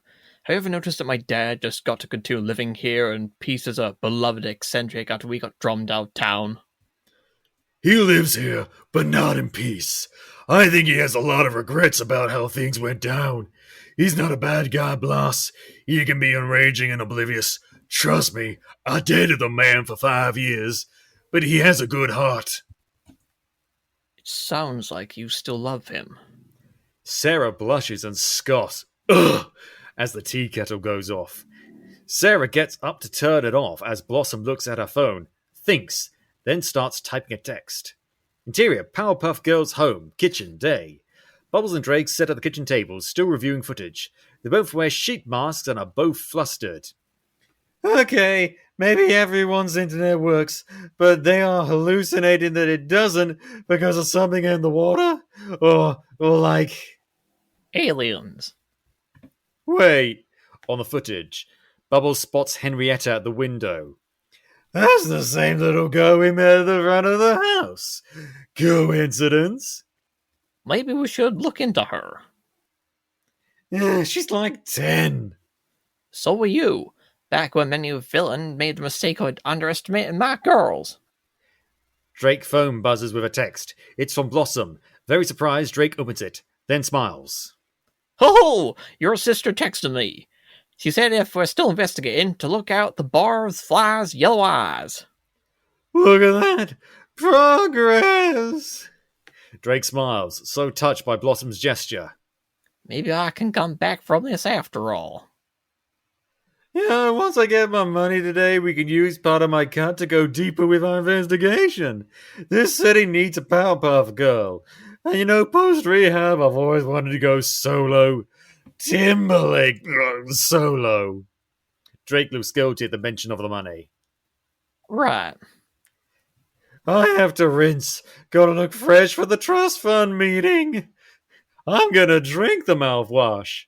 Bubble skips out. Drake keeps looking at the Henrietta footage. Her face is stormy, mysterious, possibly evil. Ooh. There's gonna be no money. There's no money. There's absolutely no money. Saw that coming. Interior, Henrietta's lair, day. Henrietta, surrounded by empties of monster energy. Okay, that's not good for an adult, let alone a kid. Fills more woolly bears. Jojo bursts in, impatient. Time's up, Henny. They're not ready. I don't care. Show me what you've got. The main event. Henrietta pulls out a box and opens the lid, revealing 3 special woolly bears. One blue, one pink, one green. These are designed specifically to target them and incept their minds. Blue for butt. Yeah, I got it. Jojo snatches the bugs from Henrietta, opens the window, and lets the woolly bears crawl out. Beware the dead horror of caterpillars. Interior, Powerpuff Girls home. Bubbles bathroom, day. An upbeat Bubbles gets ready. Makeup and accessories are scattered all over the vanity. The blue woolly bear appears on her windowsill. My god, that's a fast caterpillar. Bubbles pulls on a blue beanie that covers her ears and has holes for her pigtails to emerge. What? That's cute.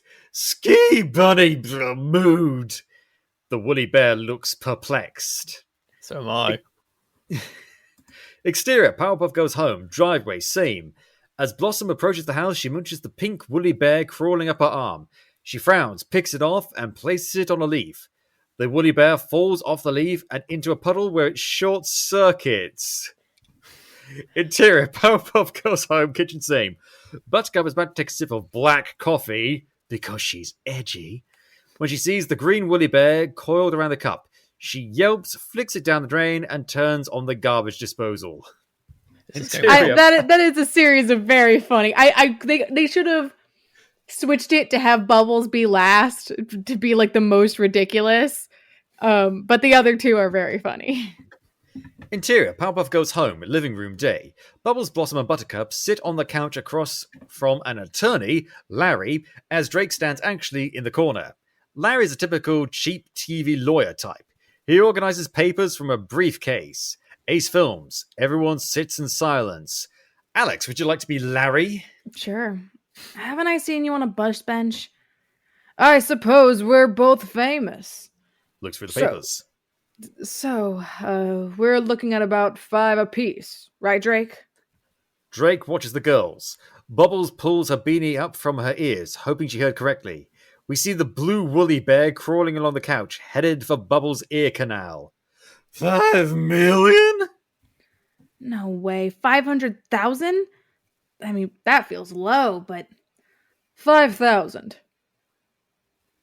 I'm sorry, what? Look, this isn't easy for me to say.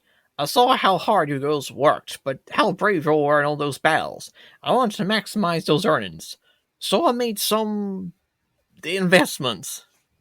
What did you invest in, Dad? Well, some real estate in 2008, and and then some fidget spinners. Have you guys heard of Cronuts? The money's gone. You know about it? Why did you ask us to come here?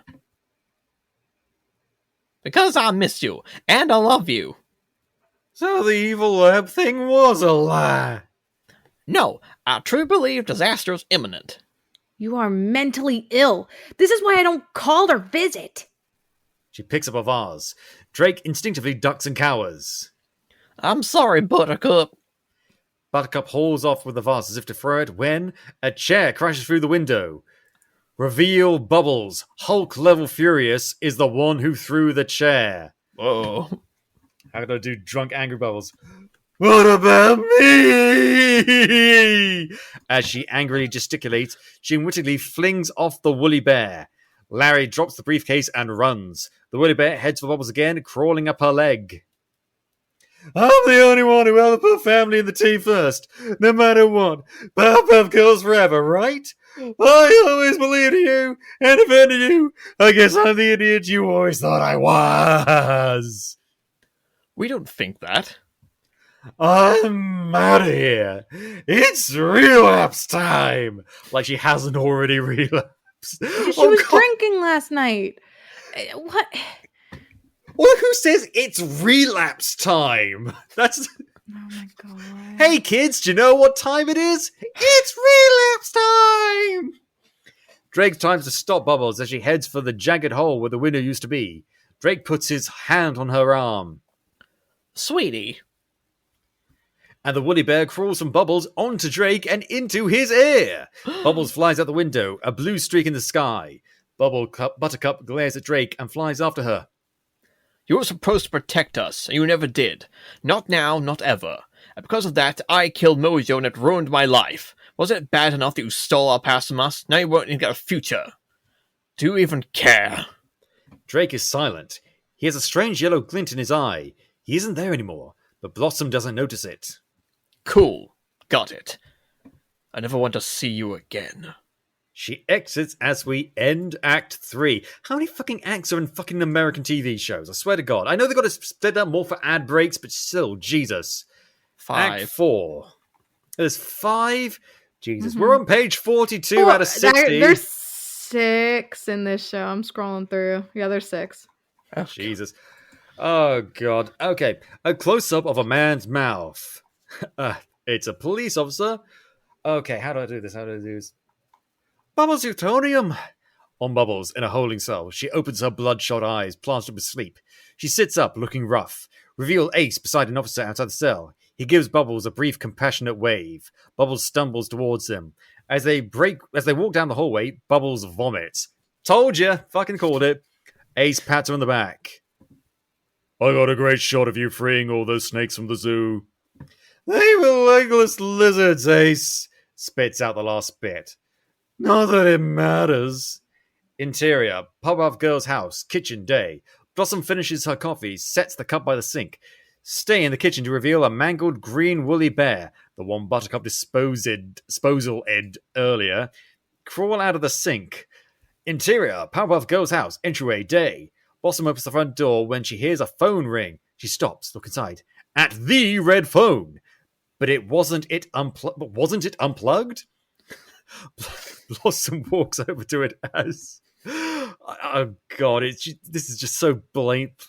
I mean, there's different ways to write scripts, but this is very hand-holdy. It stops ringing. Confused, Blossom goes upstairs, passing by the green woolly bear, now crawling up the banister. Interior, Buttercup's room, day. Blossom tiptoes into Buttercup's side of the bed. Macy's asleep. Buttercup's Googling backpacking trips on her phone. Did you hear a phone ring? Yeah, it was the house line. How far do you think $5,000 can get me? Direct flights to Peru. Speaking as she types. I know it's stupid, but I can't stop thinking about that creepy guy in the bar. Those yellow eyes. He probably has liver disease. Look, Then, reading Blossom. This spidey sense you're feeling right now, it's the part of you that would like to believe there's evil in town. But that means maybe Dad's not a pathological liar. But, Occam's razor. Bubbles enters in sunglasses. Buttercup covers her nose as the green woolly bear crawls along Buttercup's wall towards her bed. Acknowledgingly, yeah, I stink. Thank you for your compassion. I'm going back to LA now. I'll FaceTime you at Christmas if I'm still alive. Close on, the woolly bear crawling into an ear canal. Oh no! Did it finally get to Buttercup? Someone wrote this. Pull back to reveal Macy springing out of bed, possessed. She grabs the bedside table lamp and smashes it on Buttercup's head, then turns towards Blossom, flashing her yellow eyes. Oh my God, yellow eyes! Macy throws down the bookcase. Bubbles attacks her, but Macy managed to duck and throw Bubbles smack into a wall. Bubbles tried to shake off the blow as Macy lifts off the bedside table, about to smash it over Bubbles' head, when Buttercup kicks Macy's legs out from under her. Macy falls, hitting her head on a desk chair, and causing the green woolly bear to fly out of her ear. Macy groans. The girls stare at the green woolly bear in awe. Interior, Powerpuff Girls' home, Drake's lab day. The girls examine the woolly bear under a microscope. Blossom dissects it, revealing its wiring and a square metal chip. Oh, it's a robot? Magic. This is an AI chipset. The furry hairs on the outside are actually nanofibers intended to latch onto something, which I'm guessing is a brain. How do you know all that? I have a PhD in biotech. Really? You guys didn't know that? Of course I knew that. Nerd alert.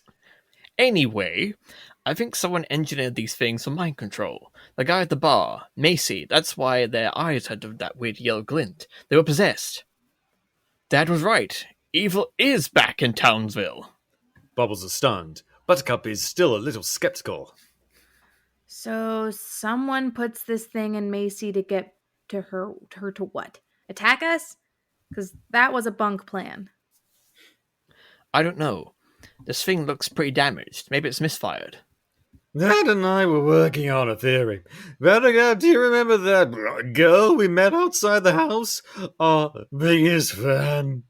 The one with the pet caterpillar. Yeah, that was shady. And we spotted her outside in my dog footage, outside the Kano, watching us. Can you tell I'm teetotal? I've never been drunk. I can't believe this. I really thought Drake made it all up, like the mom who poisoned her kid for Disney tickets. Oh, fucking hell. So crazy. Like, think bigger. Suddenly, all three girls get Google alerts on their phones. Are you guys seeing this? What the? Blossom turns on the TV. A breaking news banner reads, Townsville erupts in riots. Chaos. A newscaster reports. The riot started moments ago, the cause of which is still unknown. The girls are in shock as they watch news footage of citizens destroying Townsville. Match that footage to interior, mayor's office, continuous. The TV is on. Jojo looks in the mirror, deciding between two ties, red or blue. Henrietta, surrounded by her woolly bear creations, opens the window. He's gonna choose the red one. Just so I'm clear, now we're going to loose your woolly bears onto Townsville, let them crawl into people's brains, and turn them aggro meter up to 10. Exactly. We need a new plan after your inner worms intercepted the wrong Utonium. Then what happens? I blame the entire thing on Drake. He confesses via Woolly Bear that he's drunk for power, blah blah blah. I arrest him, save the day, and Townsville re-elects me mayor. A fun bonus, Drake rots in prison, and maybe I get to console Blossom. Creepy weirdo. With that, Jojo picks the red tie. What'd I say? What'd I say? He was gonna pick the red tie. I would can give you a read funny subtext. hat and put you in the Middle Ages, because apparently you're Nostradamus. Yeah. With that, Jojo picks the red tie. Henrietta sadly watches her woolly bears leave the office out the window en masse. Goodbye, Karen. Goodbye, Jared. Goodbye, Eric, Milena, Donald, Rudy Pisshead, Ted What's-His-Face. Pisshead is actually Giuliani in the script, but I think, Mark, you elevated that line a bit. Yeah, god damn it. This script is Henrietta is a Republican child. God damn it. This is so god. Interior, Utonium house, living room, continuous. The girls keep watching TV as the news switches to a press conference. The banner below, Townsville erupts in chaos, mind-controlling robots, Mayor Mondale speaks. Citizens, under the control of these malicious robots, which are being forced to act violently towards each other with no end in sight, we believe this is work of an evil mastermind, Professor Drake Utonium. What?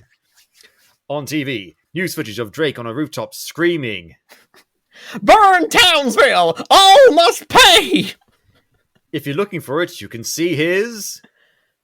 Yellow eyes. Someone's setting him up. He needs us. Now! Off Blossom, overwhelmed and terrified by this call to duty, end of Act 4. Home stretch, guys, come on. Act 5. What the fuck? Who gives a shit? Fuck him. Burn Townsville! Fuck Utonium. I hate this Burn the asshole. script! I feel no sympathy for Yeah. anyone in this, except for maybe Buttercup. I feel some sympathy for Henrietta. Why is a 10-year-old being manipulated by the mayor of a town to destroy the city? Exterior, Townsville streets, various day. Powerpuff Girls drives toward town in the white Puffmobile Sprinter van. They what? can fly. They can fly. They can fly! Budget can't cover that, I guess. Buttercup drives. Blossom is in front, Bubbles in the back. They pull up to the city center. Here you go. I can't believe we didn't fly. I'm sorry, you know I can't get on a plane without the Xanax, for fuck's sake. But you can literally fly. Not that she flew away after she killed Yeah. Mojo. So- Let's sidebar this. No, that was They- Buttercup flew after Bubbles. Blossom has not flown yet. They get out of the car. It's still stupid. They get out of the car. We see anarchy in the streets. Cars on fire. Fights breaking out. There's so many references I can make, but I'm not going to. They're all possessed. This is like the gathering of the Juggalos. You've been? Haughtily. I was paid to appear. Ugh, we need to get Dad. The girls keep taking it in. People are fighting, shouting, and destroying property. Oh God, I'm not. Where's the set? Washington? No. Fire hydrants have been opened, and there's water all over the streets. Nearby, Henrietta, unnoticed by the Powerpuff Girls, strolls through the insanity she's helped create. She spots the girls and picks up her phone, ducking into an alley. Interior alley, day. Okay, they're here. You might want to make that arrest. Crosscut phone call, interior mayor's office, day. Jojo is on the phone, exhilarated. All three of them? Even Blossom? Yep. You'll get to see them kick and scream as their dad gets hauled off to jail, just like you put on your vision board, which you should never show anyone, by the way. The gold Lambo is cringe. Jojo smiles, taking in this moment. When his pet monkey screeches, Jojo frowns, his mood darkening. Would they get a CGI monkey or would they get a real monkey? Because I doubt they have a budget for a real monkey. I don't know if they have a budget for a CGI monkey. That's true. The tone is all over the place. Either you want to be a goofy satire, or you want to be a serious, like, gritty version of like what being superheroes as children would cause as adults. You can't have it both ways. No, yeah, you're absolutely right. No, it's not enough. I can't squander this opportunity. What do you want me to do, Jojo? I want them to know how it feels to watch their father die. New plan! Interior. Jesus. Townsville City Centre, same. The Powerpuff Girls head for Drake. On their way there, they cannot help but notice the mayhem. Bubbles stops. Guys, wait. What about all these people? They need us. Blossom looks around, conflicted. Buttercup keeps moving, then turns when she sees Blossom and Bubbles haven't moved. Come on, saving Dad's life I get, but playing superhero again? Buttercup gestures to the fighting and ruin around them. These are the same normos that kicked us out of here a decade ago. Why would we help them? The one that's been most wanting to, continue the superhero sort of thing, admittedly, anonymously, doesn't want to be a superhero. Jesus. Blossom sighs, conflicted. Bubbles sees her wavering. Blossom, you were the only one who always said we should always help people no matter what. Remember? You had the biggest, bravest heart of all the three of us. That's why you were the leader. I was the leader because Dad said so. That's not true. I was designed to be in charge, but your annoying type A ass claimed that role. And you owned it. Sorry, they were designed? I thought the whole thing was an accident. It was supposed to be an accident. I mean, clearly, because the blue one has to have frost breath. This is going to bug the shit out of me that they gave Bubbles frost breath. Because it's not what she has. And she's the only one with a special power. Why? The all-out special power is fine, but it's stupid. I made a joke earlier about eugenics, but this is... It's super eugenics. Yeah, like he was literally just trying to make babies out of nothing, out of a soup pot, and got superpowered babies by accident. Like, Bubbles continues. Guys, I know everyone here rejected us for semi-misogynistic reasons. Not really, you killed a man. you killed a man. Brownsville is our home, and it's getting destroyed. We have to save it, and Dad!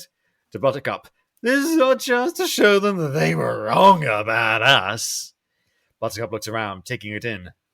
Look, I hate this town, but I'm 55 on Drake. But I've got a hard-on for Mayhem, and that won't go down. I'm in. That was a horrible line. God. Bubbles smiles, looks to Blossom. She's shaking. No. I've done too much work in therapy to go there.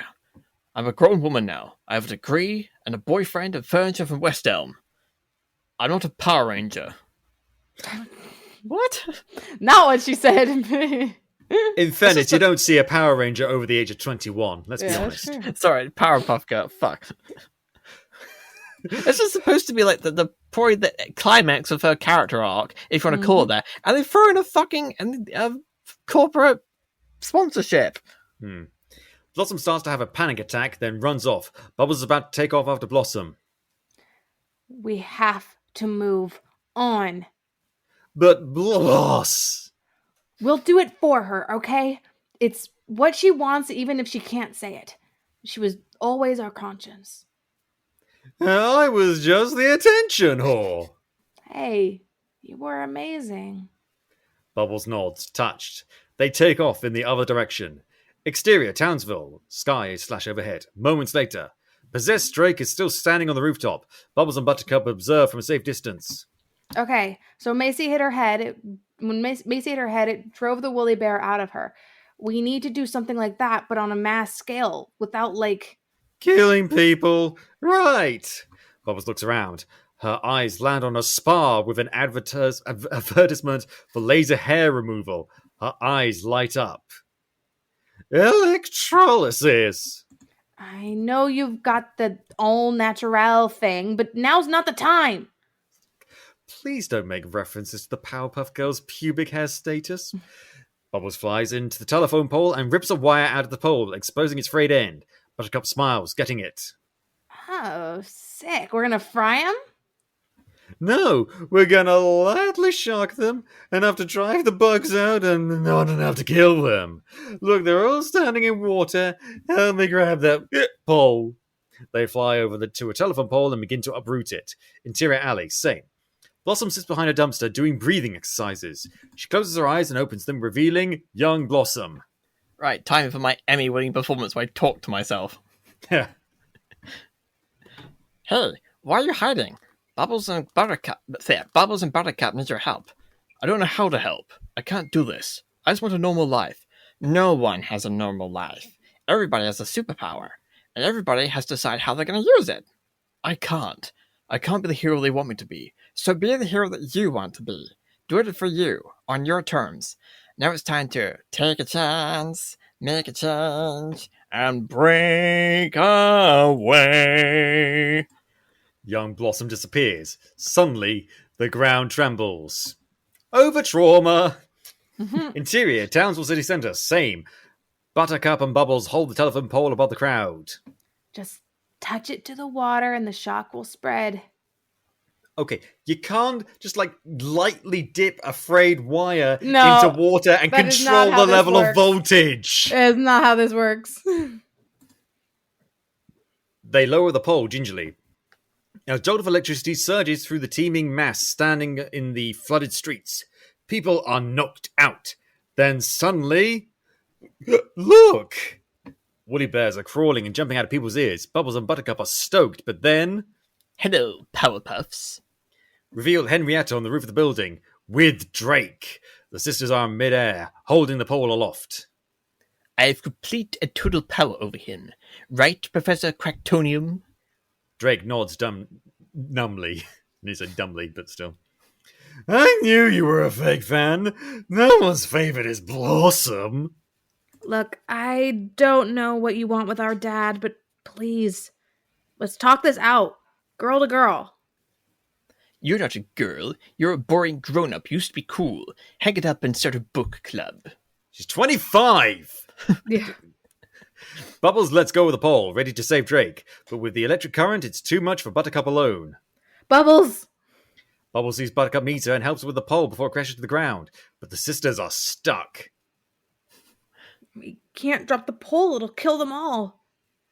Let's go for a walk. Drake immediately walks to the edge of the building and falls off. Bubbles and Buttercup are helpless, holding the pole, screaming. End of Act 5. Nearly there, nearly there. Exterior, Townsville day. Drake plummets towards the ground. Buttercup screams. Bubbles watches in terror as Drake falls. Daddy! Blah! Drake drops faster and faster, 30 feet away from the ground, then 20, then 10, when Blossom cuts through the air and scoops him up. That's my bitch right there. Lovely. Jesus. Interior mayor's office, continuous. Jojo watches from his window, furious. No, no, no! Back in the air, Blossom soaks up a hero moment. Sorry I'm late, Dad, but I had to make peace with an old... Drake slaps and scratches at Blossom, still possessed. Stop. Ow, you are so annoying. Blossom lands on the street with Drake, his fist flying. Blossom punches him in the face. His woolly bear flies out of his ear. Blossom stomps it as Drake moans on the ground. That was surprisingly cathartic. Townsville city centre. Bubbles is stomping out all the woolly bears on the street when Blossom lands beside her. Bubbles gives her a huge hug. Blossie, you saved the day. My babies, my poor babies. Blossom and Bubbles turn to find Henrietta crouched in a puddle, mourning her woolly bears. Bubbles tauntingly stomps one out in front of her. Oops. Henrietta smiles menacingly, slowly standing up. Woolly bears, mount up. The busted woolly bears start to rise and crawl towards Henrietta. She cackles maniacally, when suddenly Henrietta is electrocuted and flies into a building. Hard. Reveal Buttercup with a live wire behind her. Bud, way too much.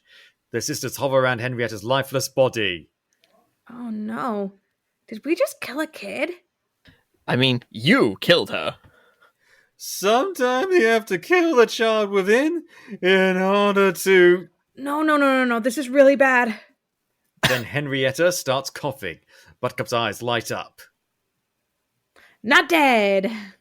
Just horribly, massively wounded. That would take possibly months of physical therapy. I thought they were going to do this reveal that she was like a robot or something, but no, she's just actually a child. Buttercup and Bubbles high five, then they hear cheering. They then discover a massive crowd cheering for them. The sisters soak it up, feeling like real heroes again. Exterior, Drake's house, day. In the sweeping reversal of fate, the Powerpuff Girls are beloved again in Townsville. A super bloom surrounds the Utonium home. Townsville residents swing by, leaving gifts. A huge sign is sung across the front lawn. Thank you, Powerpuff Girls. Interior, Drake's house, Blossom's bedroom, day, on the TV. The town is pleading for the girls to return permanently, but the sisters have yet to comment. Planned from the TV to Blossom standing by the window. She admires signs outside as she listens/watches a Bitmoji. Look, I get it. It's a cool opportunity. I just love our life together. I don't want to ask you to turn it down, but I hope you do. Sorry. I hate doing this on Bitmoji. It was a stupid idea. Love you. Robot boyfriend will always support Just girlfriend. send her a voicemail. It's a cartoon face that he is telling this information through. Blossom sighs, then notices something outside. Exterior, Drake's house, day. Blossoms open the front door as someone walks away. Jojo? Jojo turns, smiles shyly at Blossom. Hey, I was just leaving you guys a little token of appreciation. Inside, Buttercup looks out the window, watching them. Bubba, come here. There's lots of different nicknames for Bubbles. Yeah. Bubbles joins at the window. What? Whoa! Intercut with. Blossom picks up Jojo's gift. It's an action figure of her. The one we saw Jojo holding in the teaser. Whoa. Where'd you get that? I actually bought it behind my dad's back behind when I was a kid. I had to hide it under the bed like porn. Ugh. Not because I did anything creepy with it, just because he hated you. Oh my god. Sorry, Buttercup. Oh my god, this is brutal. No, yeah, I got that. I remember. I'm still so sorry, Jojo. It was an accident. Speaking of, I'm sorry about falsely accusing your dad of mass terrorism. Yeah, really egg on your Woven face, like huh? a quilt. Christ. Yeah, really egg on your face, huh? Little bit, yeah. Well, I guess we're even. No. I mean, we're not even. No, we're close. I just mean, don't worry. Is she flirting? Girl! Christ. You think you guys are going to stay? I don't know. We have to talk it out. Well, I hope you do. Jojo starts to walk away. Jojo, why don't you hate me? Smiling and shrugging. It's not for lack of trying. Night. Blossom watches Jojo go, oddly drawn to him. No! Classic hate boner. I knew it. I knew she was going to have an arc where she cheats on her boyfriend with Jojo. I fucking knew it. After she murdered his father. Yeah. No! Interior, Utonium house, dining room, night. The sisters talk over each other at dinner, telling Drake a story. The energy is magnetic and warm, like old times. So, Dad, I come up behind her and zap her. So she flies like 20 feet and splats into the wall. And then she starts freaking out like, we totally killed a kid! All of them crack up. Drake slaps his knee. I'm not slapping my knee. Oh my god, that's hilarious! Good thing they caught her. You know, she murdered her parent. Oh. Wow. What? Just way to bring that up out of nowhere. The 10-year-old murdered a bear. Oh, Jesus. Really? Good gosh. So, have you girls thought about whether or not you want to stay in Townsville? The girls look at each other, quiet. Blossom's about to speak when Drake cuts her off. Before your answer, I just want to say, I know you're individuals with full lives and aspirations, boyfriends and roots you put down and solo careers, so if picking up your old mantle doesn't feel like your life anymore, I want you to honor that. The girls are shocked by Drake's uncharacteristic clarity. We sure we got that bug out? For your information, I saw Sarah today, and she gave me some very good advice. Saw her off screen. You know, she still has a crush on you, right? It's really more of a hate boner. Now you've got it. Stop saying hey, boner! We'll discuss Sarah later. For now, you girls need to decide what you want to do. If you need me, I'll be in my lab. Also, that's not what hate boner means colloquially. It No. doesn't mean that you hate something so much you want to fuck it. It is just like You really, really hate it. You really, really hate something. Case in point, I have a hate boner for Disney. This is Buttercup's line. Oh, so sorry. Nah, okay. Mona Truth.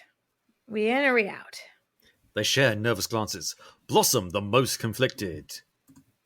Grew up in a small town, and when the rain would fall down, I just stare out my window. Buttercup smiles, joining in. Dreaming of What could be, and if I'd end up happy, I would pray. I could break away. They both stop singing and look to Blossom. Is she in or not? Blossom looks pained, shake her head. Buttercup and Bubbles share a disappointed nod. A silent beat. Then... Belting like baby. I don't know. Belting it, baby. I'll spread my wings and I'll learn to fly. I'll do what it takes till I touch the sky. It was a fake out. What a slut. Bubbles and Buttercup are thrilled. They join in the singing in each other's faces. Visceral. A complete return to childhood. All together now! I'll make a wish. I'll take a a chance. Make a change. change. And break, away. Interior, Powerpuff Girls home. Drake's lab. Continuous. Drake hears the girl singing upstairs and smiles. He peers into a microscope, examining a defunct woolly bear robot. But he's doing more than just examining it. He's repairing it! The bot wriggles back to life and Drake smiles. He walks to a cabinet, revealing a hidden door. He opens it, walks inside. Drake's secret lab. Lights flicker on as Drake places the bot in a glass cage, surrounded by other mysterious experiments and specimens. As he exits the lab, he looks at a picture on his wall. A black and white photo of himself with Bubbles, Buttercup, and Blossom as babies. Because, they only had black and white photos in the 90s. He looks at his girls, guilt-ridden. Interior, Uturnum House, night. Close on the 2000s action figure of Blossom as the girls continue to scream, sing, and dance in the background. Match 2. Interior's mayor's office. Night. A camera feed that Jojo watches. The action figure has a secret camera inside. Oh, creeper! Ew. A scowl on his face. His pet monkey watches the feed beside him, eating a banana. I'll find another way to win re-election. We took them out once. We can do it again. Right, Dad? The monkey jumps up and down, screeching with further as we cut to black. The end. You can't have it both ways. You can't. You can't. Oh, You the can't. complete and indescribable anguish! Oh, it's so bad. I knew it was going to be bad. I didn't know, and I knew it was going to be weird, and I knew it was going to be appropriate. I was not prepared. Mark, how are you doing? I think after we're done here, I'm going to see if I can watch the actual Powerpuff Girls movie. It's a good Just so I movie. can feel something. Before you can do that, we've got some more ads. Check them out. All I can say is, I'm sorry. And you know, I'm not sorry. I'm not responsible for this. I did suggest it. I was the one who suggested this. I wanted to do like the Suicide Squad script reading before we decided to do that audio commentary last episode. But yeah, no, this was a good choice, Alex. Thank you. This was the better choice because it would have taken us 2 more hours to do Suicide Squad and be a lot less fun. This was at least bad fun. Oh god, thank God they're rewriting this because this would be borderline unwatchable, but would still last 6 seasons. Mm-hmm. Probably even 8. I hope it gets cancelled before it even hits the air. I mean, the main Chloe Bennett's gone, so I don't know how they're they have to recast it and they have to completely redo it might just be a money sink at this point. I mean, didn't they cast Donald Faison as Professor Utonium? Yes, He's a very likable actor. How are you going to get him to play a character like this? Yeah, this character is disgusting. They're all disgusting, with the possible exception of Buttercup. Make a whole show about her. Just have her living in Portland, Oregon, being a part-time superhero and raising chickens with her girlfriend. I'm fine with that. Yeah, yeah. I said they kind of tried with Blossom, but tried with exclamation marks on the other side. It's a very toxic and misrepresentative and just downright inaccurate depiction of mental illness, drug addiction, I'm guessing as well, trauma, and just basically everything. Everything about this is weird and gross and dirty and toxic and wrong and this comes from Diablo Cody. She's not a terrible writer 50% of the time. Admittedly, she can't share full responsibility. There are studio executives that signed off of this as well. I believe this was co-written. Who was this co-written by? Let's check the beginning of the script. Written by Diablo Cody and Heather Regina? I don't know how to pronounce that name. I mean, 2 women wrote this. Just want to point that out. I would never have guessed. I looked up the casting because there's a few people that I just didn't know who they were. The guy who's going to be playing JoJo plays the Albus Potter in Cursed Child on Broadway. Oh god, dear! He's like from one weird fan fiction to another. Yeah, he very much gives me could definitely play an incel vibes. He's not a CW pretty boy. He's a lot less beefy than a typical CW pretty boy. And it just goes to show there is no one corner of our childhoods that cannot be taken apart, reheated, put back together, and sold to us in a disgustingly mutated form. Yup. Nope. And that's kind of what we do on Podcapers. We look at people's attempts at doing just that and rightly call them out on it.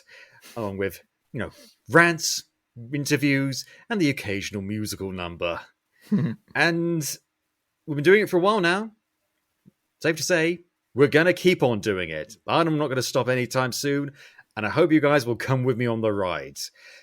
And on that note, we're going to end the show. Thank you so much once again, Alex and Mark, for joining me, not just on this show, but on all the shows you've been on previously. Yeah, thank you for doing this. I love this show. Yay! Well done. And if you enjoy the show, Capers, for all 200 episodes, please tell your friends, shout it from the rooftops. And if you haven't already, go back into some of our other super episodes, like the past 199. There are plenty of good ones. You can listen to the show on iTunes, YouTube, Spotify, Amazon Music, or Podcapers.com. If you want to get in touch with us, suggest show topics, or maybe come to the show yourself, you can find us on Facebook, Twitter, and Instagram at AP2HYC. Thank you very much to Dan Harris for our logo, the lovely microphone that read it through 3D glasses. Those are mine. Don't forget to check out all of our lovely t-shirt options at TeePublic. And thank you for listening. This has been Podcapers, the official podcast of A Place to Hang Your Cape. Cue the music!